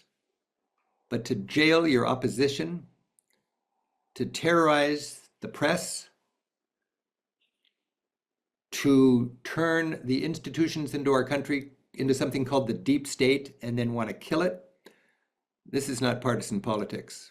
This is ruining a democracy so you and your friends can have their way with this country of ours. Europe learns from its history. They're still learning from their history, and we need to pay attention. Germany had a tough time. After the nightmare of Hitler, it became the nightmare of Stalin. And a third of Germany was turned into a communist country, DDR, East Germany. And when you go to Berlin, there's a lot of clunky art that used to be pretty far out that was from the communist government, like this monument on Alexanderplatz, like this beautiful mural from social realism. A lot of people, when I get political and I say bad things about the far right, they say, well, what about the far left? I'd say the same thing about the far left. If it was Stalin or Hitler, it's autocrats against freedom. And this was the far left right here. This is communism.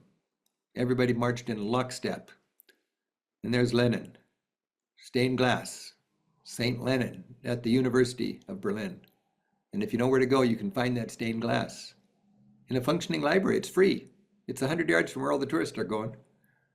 And I'm so thankful I've got local guides that can show me where that is so I can put it in my book so you can find it. What a beautiful stained glass. And it just happens to have Lenin, Engels, and Marx. Very interesting. When would that have been made?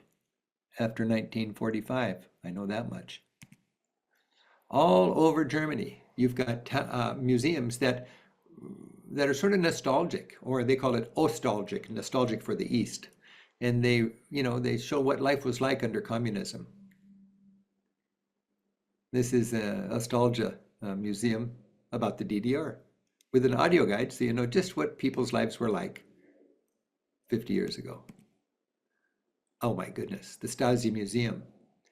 They had this fancy front door so you couldn't see who was getting taken into the secret police because nobody wanted to see who was going in for torture. The Stasi cameras the size of a button. Had to have a wall to keep the people in. Of course, today the wall is gone. Strips of the wall hang like scalps outside Boonesboro as capitalism won, thank God. And today, capitalists stick their gum on what was the wall that kept the people in. You know, Hitler was able to take power because people were afraid of newcomers to their society, afraid of people who were different. Right-wing leaders all over the world, including ours, capitalize on a fear of migrants in order for people to vote for them so they'll have bigger walls. There's a powerful new museum in Berlin, which is dedicated to displaced people and migrants. The biggest irony to me is that the people that are most afraid of migrants and immigrants are the people that are most adamant about not dealing with climate change. And if you think you've seen refugees now, you have no idea. This is the first little trickle. Because when climate change kicks in the next 10 or 20 years, we're going to have immigrants like you're going to wish you had the immigrant problem you got today. And this is a museum that tells the story. It's a powerful museum in Berlin, a powerful museum about migrants all over this planet. It's a serious problem.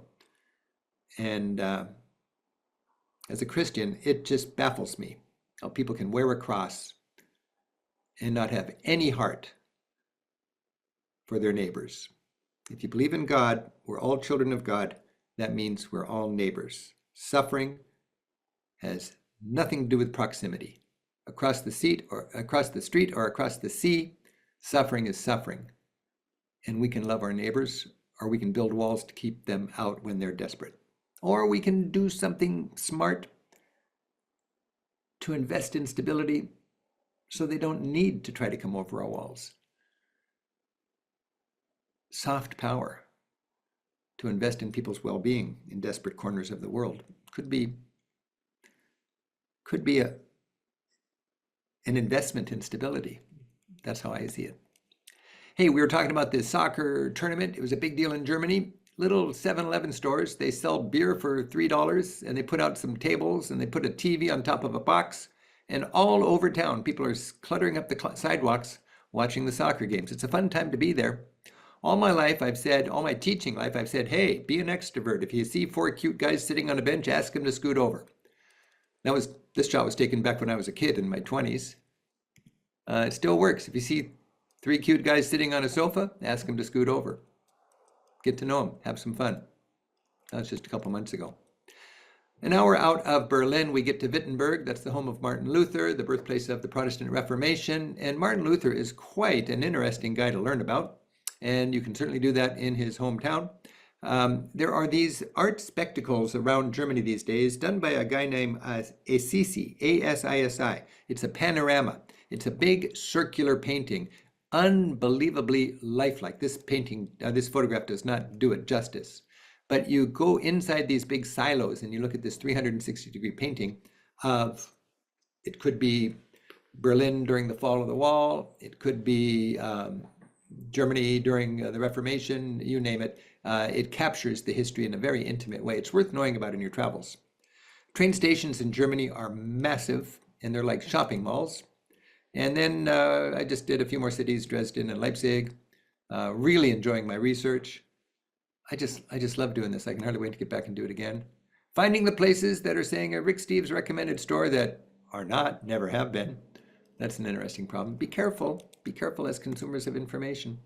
And the last stop on my trip was Rothenburg on der Tauber. I love Rothenburg, very touristy, of course. It's the best preserved medieval town in Germany.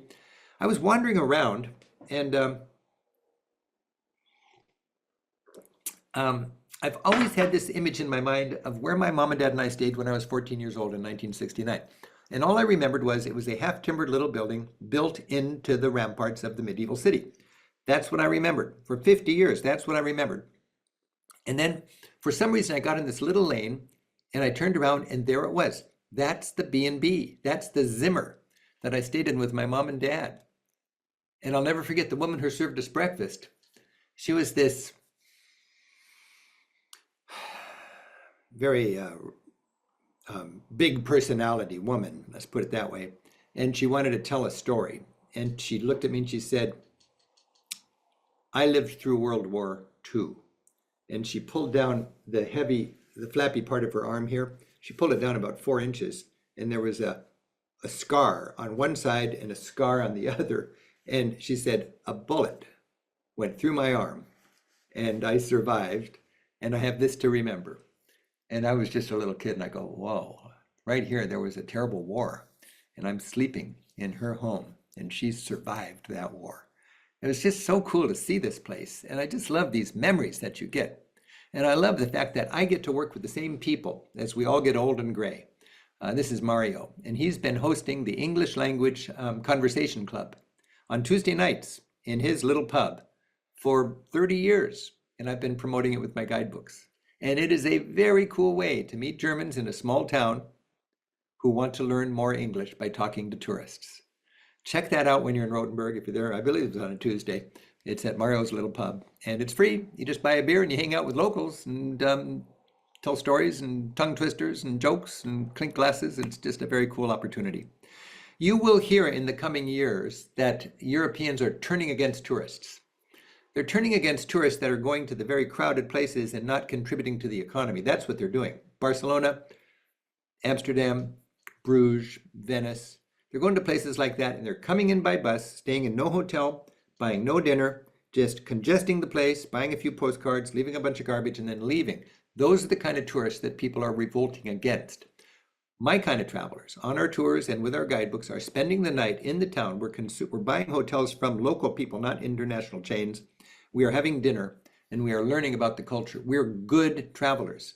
And I know that because I get to talk to people. This is the mayor of Rothenburg, and this is the director of tourism, which is half of the economy of the city of Rothenburg at least. And every time I'm in town, they have me over. We have a great meeting and they are thankful for the tourism. And they always give me these officious plaques and so on that I can't begin to carry around. But I just want to tell you, if you're a traveler who's curious and contributing to the economy, you are welcome. You are important. All right. Hey, that was my travels. There, I came home and had a wonderful time visiting the San Juan Islands, where I grew up. When I was a kid, before I ever went to Europe, my dad had a boat like this, and we always went up to the San Juan Islands. That was me before I ever went to Europe with my sister Jan. And my son has the same passion for boating that his grandpa had. Andy. Andy's one of our tour guides, and Andy's a great traveler. And Andy also is a great sailor. So he rented this wonderful sailboat, and he hosted people coming and going over a couple of weeks. And I got to hang out with him for a while. This was his boat. And it was just beautiful to be with the sails filled, charging across the bay, and getting home in time to welcome our tour guides. For 20 years, we've hosted our guides in the winter, in January, because that's when nobody's doing any work and they can all get away. And the hotels and the flights are cheaper and so on. After COVID, didn't do it. And then we decided, with climate change, it's getting so hot, nobody wants to travel in early August anyways, so most of our guides aren't working. We have very few, we have 120 buses on the road on a single day in May and in September, and about 20 buses on the road on a single day in August. So we have that kind of two humps in our year. So we invited our guides who could make it to Edmonds, and here they are trying to break my deck. And we just had the greatest time, and they got to see our town in the sunshine instead of in the dark and in the rain. And we all had our name tags with our flags on it. And I got to meet all the Andreas together, four Andreas from 4 different countries: Austria, Hungary, Italy, and Sicily. Andrea, ciao. And we filled up the corner church with our guides, and we had very good workshops. Guides helped me make radio. Oh, my guides are so great on the radio. I love to be able to feature them in our public radio show. We had wonderful picnics with our staff. We got to know each other and share some music, and we got to party. And we also worked and made sure that we are ready to be your guides next year around Europe. And then I headed back to Europe with the TV crew right after the Olympics, and met Carl and Simon over there. This is Paris. And Steve, Mr. France, on our crew. And Steve is the spearheads our whole France program. He's retired from guiding now, but he's still busy as the co-author of our Paris book, and Steve helps us when we're filming in France. We had a long list of shot needs to make our 1 hour script, to cover our 1 hour script for our Paris show coming up. And look how beautiful Les Invalides is, the tomb of Napoleon. Paris is really spiffed up for the Olympics, and it was, except a lot of squares had, stadiums built into them, temporary stadiums, bleachers. But it was just a beautiful time to be in Paris. Look at this Haussmann-style architecture. I've always wanted to feature Haussmann-style architecture, a perfect example, and we found this to put in the TV show. And that was this great rebuild of Paris. And wonderful Art Deco and Art Nouveau in the Galeries Lafayette department store. And we went out to Versailles, and I just couldn't help notice all of the girls with their, what we call, what I don't call, but what locals call Russian lips. There's this Instagram thing where everybody wants to pose, and so many people are puffing up their lips. Oh, there's so many great places to pose. And Mona Lisa is looking at us in her own pose. People posing in front of Mona Lisa. And we're posing. Ha! There's our crew posing in my favorite Gothic interior, Sainte-Chapelle. We had a great time filming, and we've got a 1 hour special coming up your way on public television next year on Paris. Champs-Élysées, look how the sidewalk has grown to the detriment of cars. Every decade, it seems, there's more sidewalk and fewer cars. And more macaron. Whoa, look at those tasty things that everybody just loves at La Durée. We kept our Paris filming with a 12 Chevaux tour of floodlit Paris and filmed it. That was the capper. It was a beautiful chance to see the City of Light actually lit up. Every night, our cameraman has the big responsibility of going back to the hotel room, sorting through all the digital footage and making sure it's all backed up and saved and in good order. And then we go out the next day and do it again. Carl is so great as a cameraman to make our TV shows possible. A few years ago, 3 years ago, I think, I went on a vacation with my girlfriend Shelley, and we had a fantastic cruise on the canals of Burgundy. And we had such a good time in Burgundy that I kept thinking, I got to come back with the TV crew. This was our ship, our barge. It's an old industrial age barge that's turned into not a cargo barge any longer, but a boutique floating hotel. 2 staterooms and a crew of 4, the Papillon. And we cruised and went on the locks and saw the whole subculture of cruising the canals, the inland passages of Paris, and little walks that we'd go from the barge to vintners. I mean, the man who runs whose family has owned this castle for years, he's on the Côte d'Or, the beautiful golden slopes of Burgundy where the finest wine in the world is made.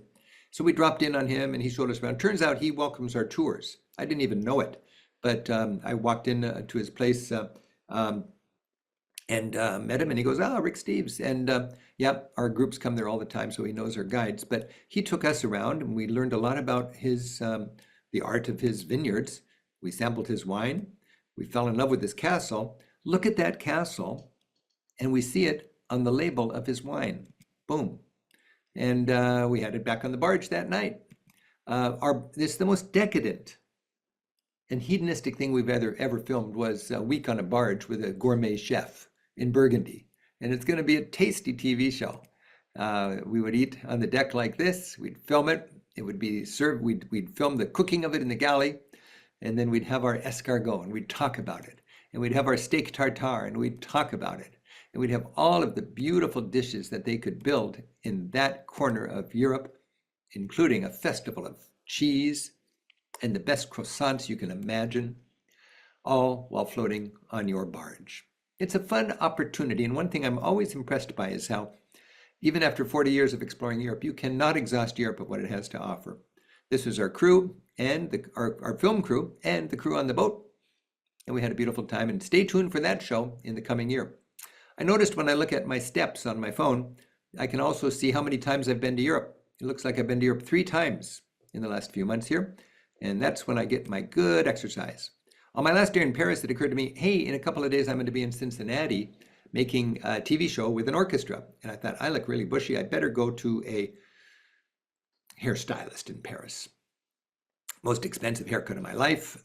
Scariest one, too, because I just didn't want it to be anything fancy. I just wanted to have it trimmed up for the concert. And 2 days later, I was filming in Cincinnati with my fancy clothes mailed to me. With the amazing John Morris Russell, the composer or the conductor of the Cincinnati Pops. And John made sure I knew how to conduct, because during the encore, I got to conduct the John Philip Sousa. And we had our rehearsal, and the film crew was all there. And we had 4 concerts, and we packed the house 4 times, and we produced a beautiful concert. I just watched it last night, the rough cut of the hour. It's going to be out early next year, and you will hear from us about it. It's going to air all over the country on public television. But I get to be introducing each country as we travel to 7 countries, with me setting the stage as the tour guide, and then mixing beautiful images with beautiful music as we celebrate romantic music from the 1800s and how that stirred patriotic spirits like a bugle call on the battlefield as European nations were asserting themselves and winning and establishing their independence. Think about it, in the 1860s, all over the world, nations were wondering, are we 1 or 2? In the United States, we had a war, didn't we? The Civil War, are we 2 or 1? In the same decade, Italy was having a war and Germany was having a war, making sure they were able to unite and have that German-speaking, that Italian-speaking free country that they had long dreamed of. So I'm just going to wrap things up here, but a lot of you know I've had, and I have, prostate cancer, and I'm looking at it like a journey, and I've never spent a night in a hotel until this year, never spent a night in a hospital until this year. So I've been very, very blessed and fortunate, and this summer my doctor said we should check your blood, and my PSA was through the roof, and it was clear my prostate was riddled with cancer. So you can imagine, all of a sudden, things change, jump into gear, and we think it's the most smart thing to do to surgically removed the entire prostate. And I had that robotic surgery. That is just amazing. I had an amazing doctor, wonderful care, wonderful support from all my friends and loved ones and travel partners, and all of you out there sent me nice wishes and prayers. It's sort of takes on a tangibility. It sort of fills my sails as I sail through this journey. And I didn't really, this surgery went well, but I was on pins and needles, really, to be honest, about did they get the cancer. And just last week, I got the numbers from the lab report, and it was very good news. Very good news. Went from 55 PSA to 0.09 PSA. You can imagine how, how relieved I was. So I'm really thankful. That was my best Christmas present you could possibly have. I'm still got to go in next month and make sure things are in order. But I'll tell you, it makes you appreciate the care that we get living in a great country like we live in. It makes you appreciate how fragile our health is, how important it is to be tuned in. Prostate cancer is to men what breast cancer is, I think, to women, and it's important that we talk about it. So I've been public about it just because I think a lot of people's lives will be saved if they just know that if you've had cancer in your family and you're an old guy, you better get it checked, because there's a very good chance something is raging in your body and you don't even know it yet. I've had cancer in my family. I didn't know it, but my uncle and my grandpa both had prostate cancer, same age as me. So I went public, and I don't know if you've checked out your People magazine. I can't believe it's that newsworthy, but I made it into People magazine. I thought I would make it into People magazine for maybe some great place I found in Europe, but nope. Cancer is my unexpected adventure. I'm sharing the information on my Facebook page with posts to keep people up to speed, just because it's important that we are thankful and we are smart and in tune with what's going on in our bodies. So when I did my concerts, the orchestra in Kentucky, I said I can do it, but I might be leaky. I didn't know what the word incontinence meant until after my surgery. If you don't know what incontinence is, you're not a woman or you're not a man who has had prostate cancer. But I know what incontinence is. And my friends at the Louisville Orchestra gave me this cool t-shirt, which means no leaks. And right now I'm dealing with the incontinence, and I'm well on the way to making that t-shirt come true. Well, it was a big political season, wasn't it? And we voted, and of course it was a free and fair election. I mean, it's just, they count the numbers. It's just whoever wins and loses, you count the numbers. And half of our country voted for Trump. So good, show us what you're going to do with it. Let's see what the masses of people are going to get. Let's see what Elon Musk is so jumping on the stage about. Is he jumping on the stage because we're going to take care of the environment, because we're going to take care of people who are struggling? Or is he jumping on the stage because rich people and leaders of business are going to have fewer regulations and lower taxes? Who am I to say? Just pay attention. Pay attention. Of course, I endorsed Kamala Harris. That was big news. And I think a lot of what Trump says is bluster, but we'll see. But just in case, I've got myself a doppelganger, and we go everywhere together now. And I let him go first, just to make sure it's okay. Because people who speak up for freedom should not be threatened. Sadly, I went to a town hall with my congressman just yesterday, literally. I've never seen so much security there. What's with this stuff, It's just, something is changing in our society. There's an anger that needs to be dealt with. And maybe the anger is an opportunity for people on both sides of this political spectrum to get together and understand each other better by talking to each other. The great sort is a heartbreaking thing. It's a heartbreaking thing. And we need to unsort ourselves and mix it up and better empathize with the frustrations and struggles that people have on both sides, because we're on the same team. We're in the same country. We've got so much right. We've got so much to be thankful for. It's ours to lose. But I'll have my doppelganger anyways, everywhere I go. There's my little boy, my grandson, Atlas, and Mimi. Shelley. And it was so fun to come home after all these travels and see Atlas is 2 years old now, and Atlas loves trains. We took him on the light rail. He thinks it was a big train, you know. And look at the joy on his face. And then his dad, Damien, took him to our Edmonds fire department. And Atlas got to meet a real fireman. Ha! He got to sit in a fire truck. He got to wear a fireman's helmet. He got to take it home with him. He got to push those buttons. And I just thought of the wonder of that. And then let me spin this into something about the beauty of travel. We like to do the same thing. We love to curate the thrills of young at heart, spirits of adventure, experiencing our world, meeting the characters in our world, and celebrating it, and be filled with wonder. Wow. I'm just so inspired by this beautiful little boy. And in the next couple of days, he's going to have a brother, God willing. All right. Well, I was sure a motor mouth there, Gabe. I hope there's still some people watching. Looks like we still have plenty of people that are enraptured. But a reminder to everybody, we are going to have a Q&A session. If you do need to get to bed, we always post the recording on the Monday Night Travel homepage and the Rick Steves Travel Talks YouTube channel about 48 hours afterwards. So you can catch up on the Q&A if you need. Nice. Before we get... questions. Do we have some questions? Before we get to our Q&A, we have been showcasing a different one of our Seasons Givings beneficiaries every week throughout December. And this is our final beneficiary. And I know we have a lot of longtime Monday Night Travel viewers here tonight. So you are going to get to see a welcome and familiar face in this brief 45-second video about our Rick Steves Europe Climate Smart Commitment.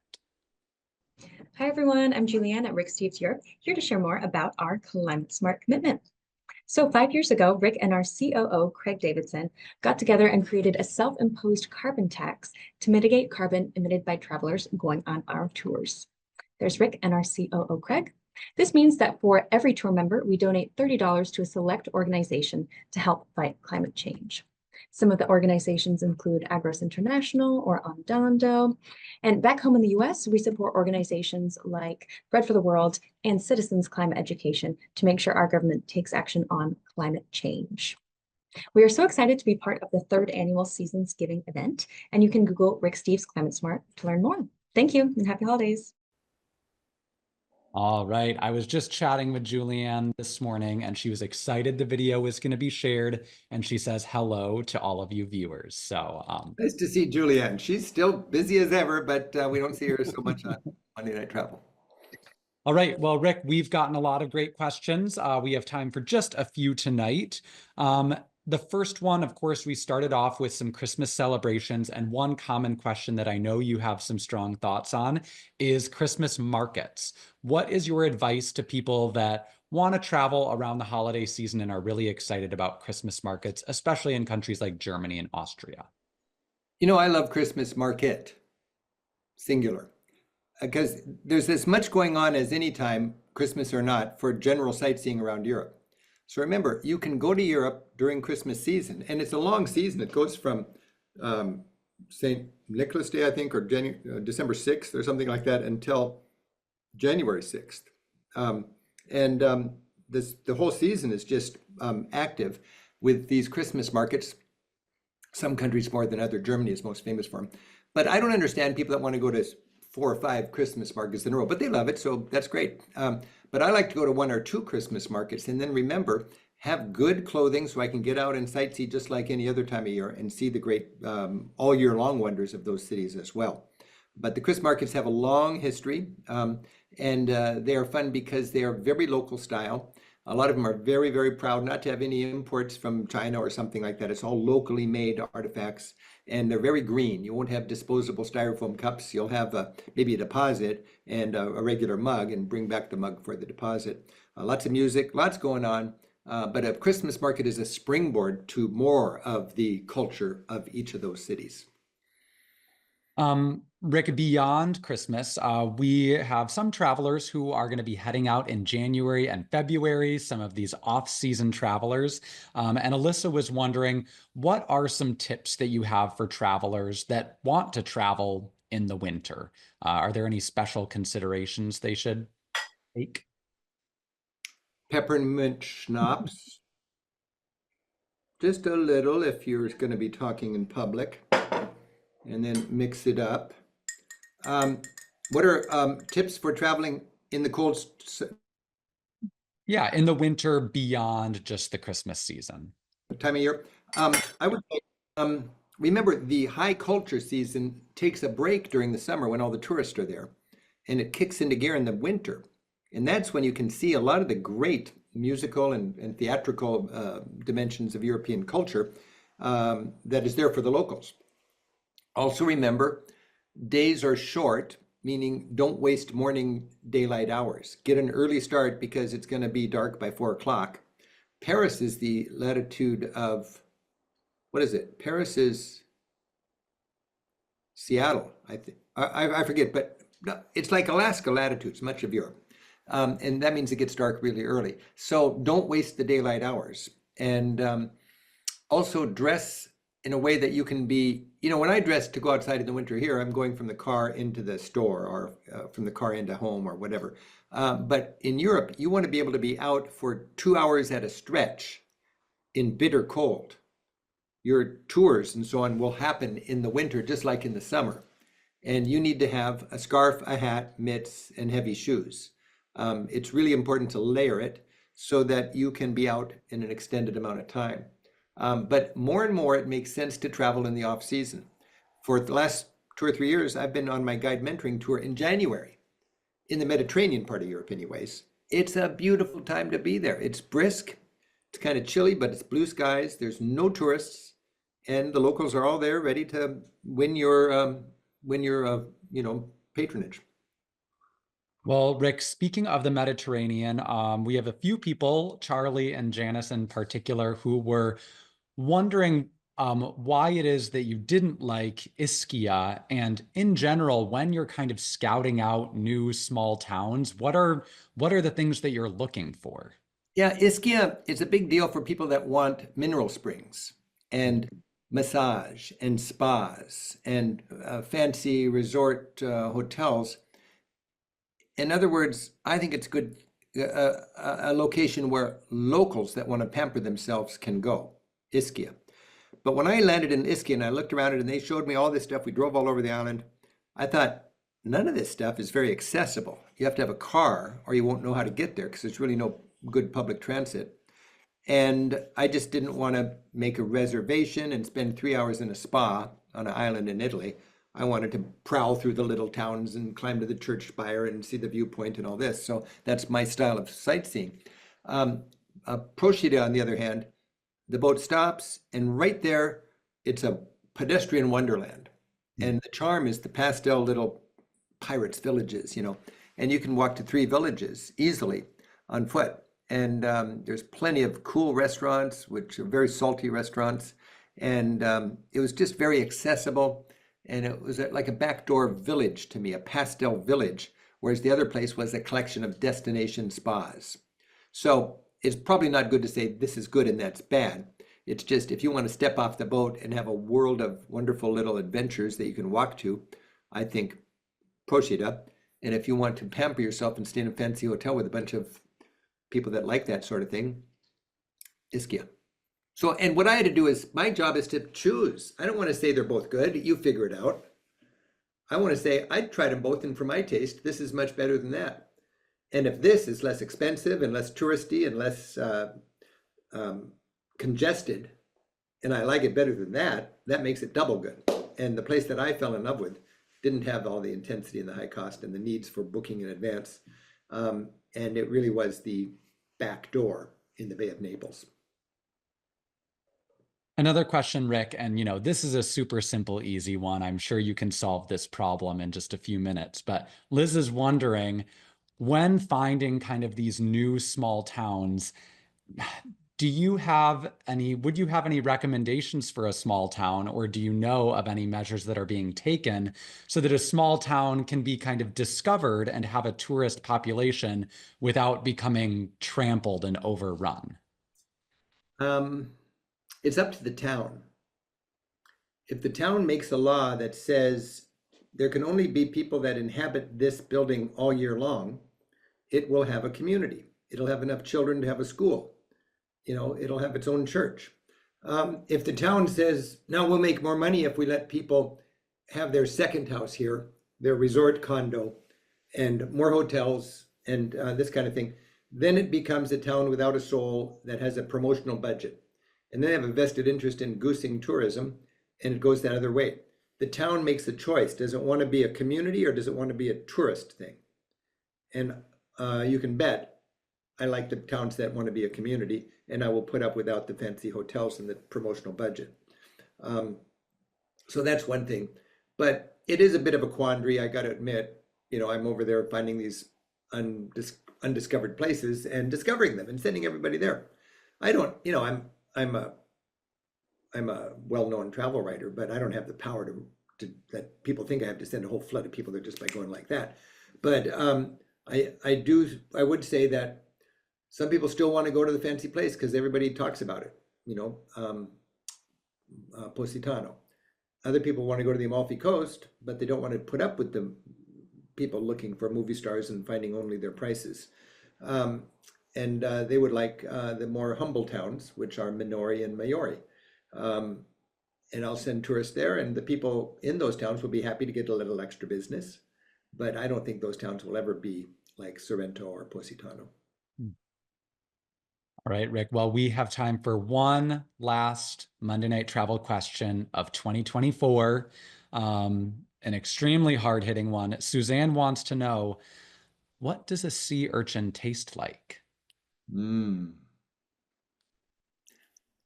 It tastes like the whole organic wonder of the ocean mushed into this little strip of red paste. So it's like pate from the sea. And if you like oysters, you'd probably like the sea urchin. I grew up collecting sea urchins in the San Juan Islands, and we never dreamed of eating them. And then here my friend Vicendo orders the fancy plate of sea urchins, and he's so over the top, isimo.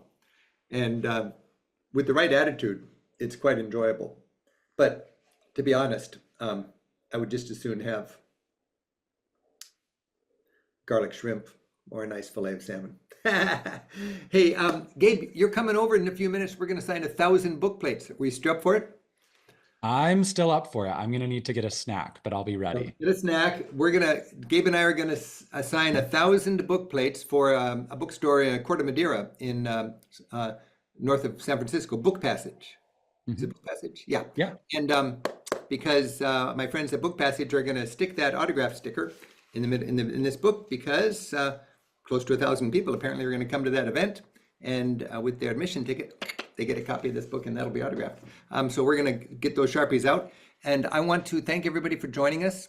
And I think I'm just going to, you can sign off right now if you want to, but I'm just going to play one more 5-minute clip, and this is, we're going to Switzerland, and for 5 more minutes out of the Christmas special, and I'd like to just watch this because I love it. And then we'll say goodnight after that. But if you're tired, you can head out right now and miss all this Swiss glory.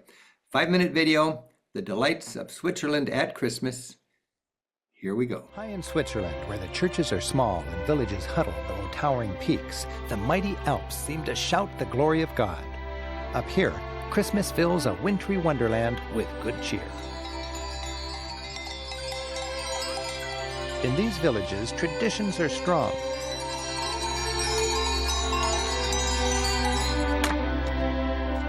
And warmth is a priority. Ovens are small, so wood is too.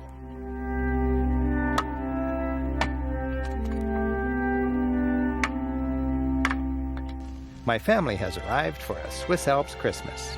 Along with our kids, Andy and Jackie, my wife Anne has joined me here in the tiny village of Gimmelwald. where we're having some fun with our friends Ollie and Maria and their kids.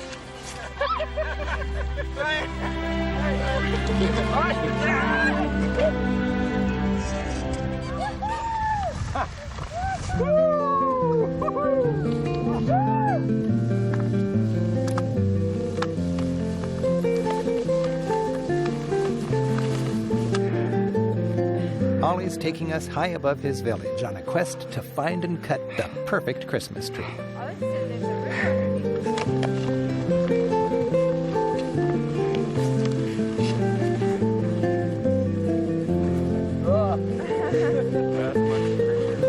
What do you think?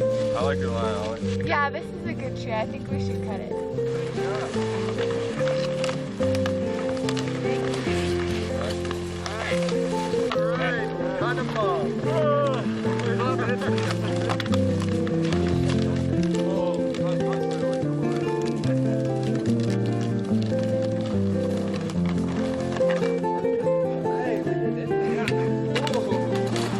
Still high above Gimmelwald, we're stopping in a hut for a little fondue.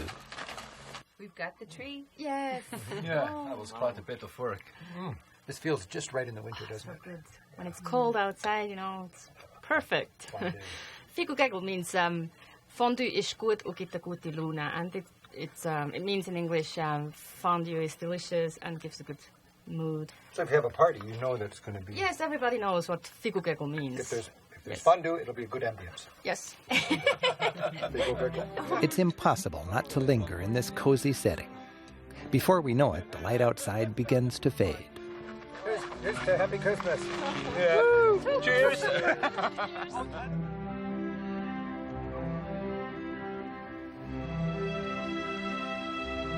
As the sun sets, we've got our tree and take an unforgettable ride home to Gimmelwald.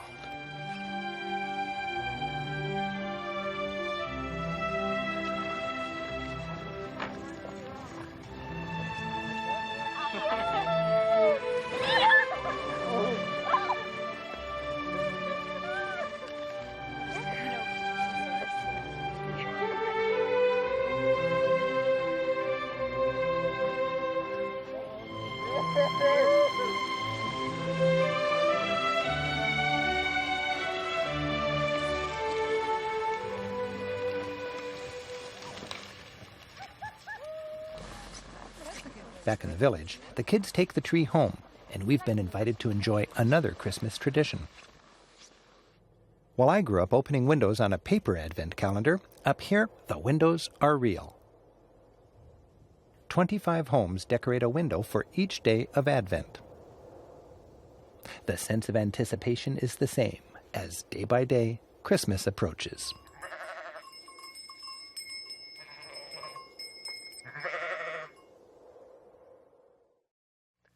Advent is all about anticipation. And for the kids, much of that anticipation is about presents, rewards for being not naughty, but nice. And as we've seen throughout Europe, each culture seems to have its own version of Santa Claus, who serves parents by providing children incentives for good behavior. Here in the Alps, it's Samichlaus, that's Swiss German for St. Nicholas, and his sidekick, Smoochly. My son, Andy, is playing Samichlaus this year. Ollie's son, Sven, is playing Smoochly, and the donkey is playing himself. Each year, Gimmelwald's children anticipate a visit from this dynamic Christmas duo. Samichlaus surprises the children and checks in his ledger to see if they've been doing their chores. Have you been feeding the cows lately? Then he might ask for a song or a poem. Sing. What would you like to sing? Let mit deinen Segen ein in jedes Haus. Geht auf allen Wege mit uns ein und aus. And the performance is always followed by a treat from his big bag of gifts. Well, hope you have a Merry Christmas. Frohe Weihnachten. See you next year. Adieu. Bye. Mission accomplished, and it's time for dinner. Back home, Grandma and Grandpa have joined the gang as we settle into a classic Swiss Christmas Eve. After dinner, both our families gather in the living room. Lighting the candles is a treat our children will always remember.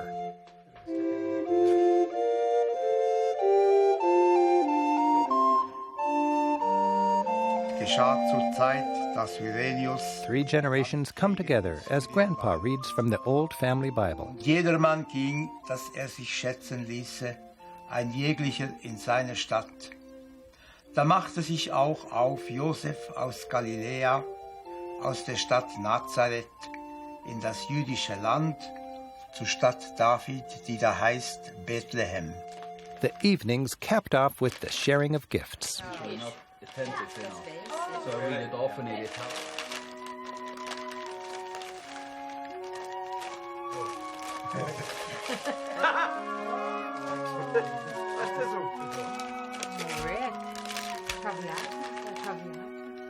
Whoa, thank you.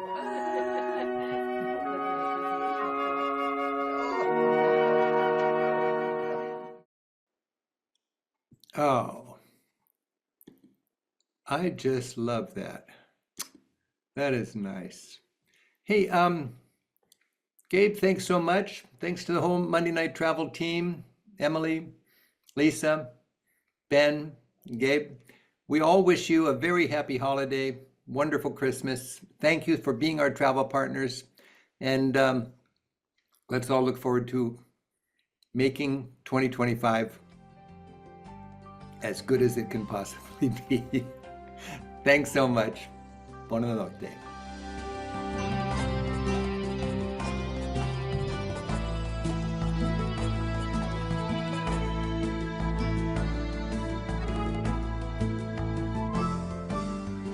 Good night, Gabe. Good night, Rick. Actually, I'll see you in a few minutes. See you in a few minutes. Good night, everyone.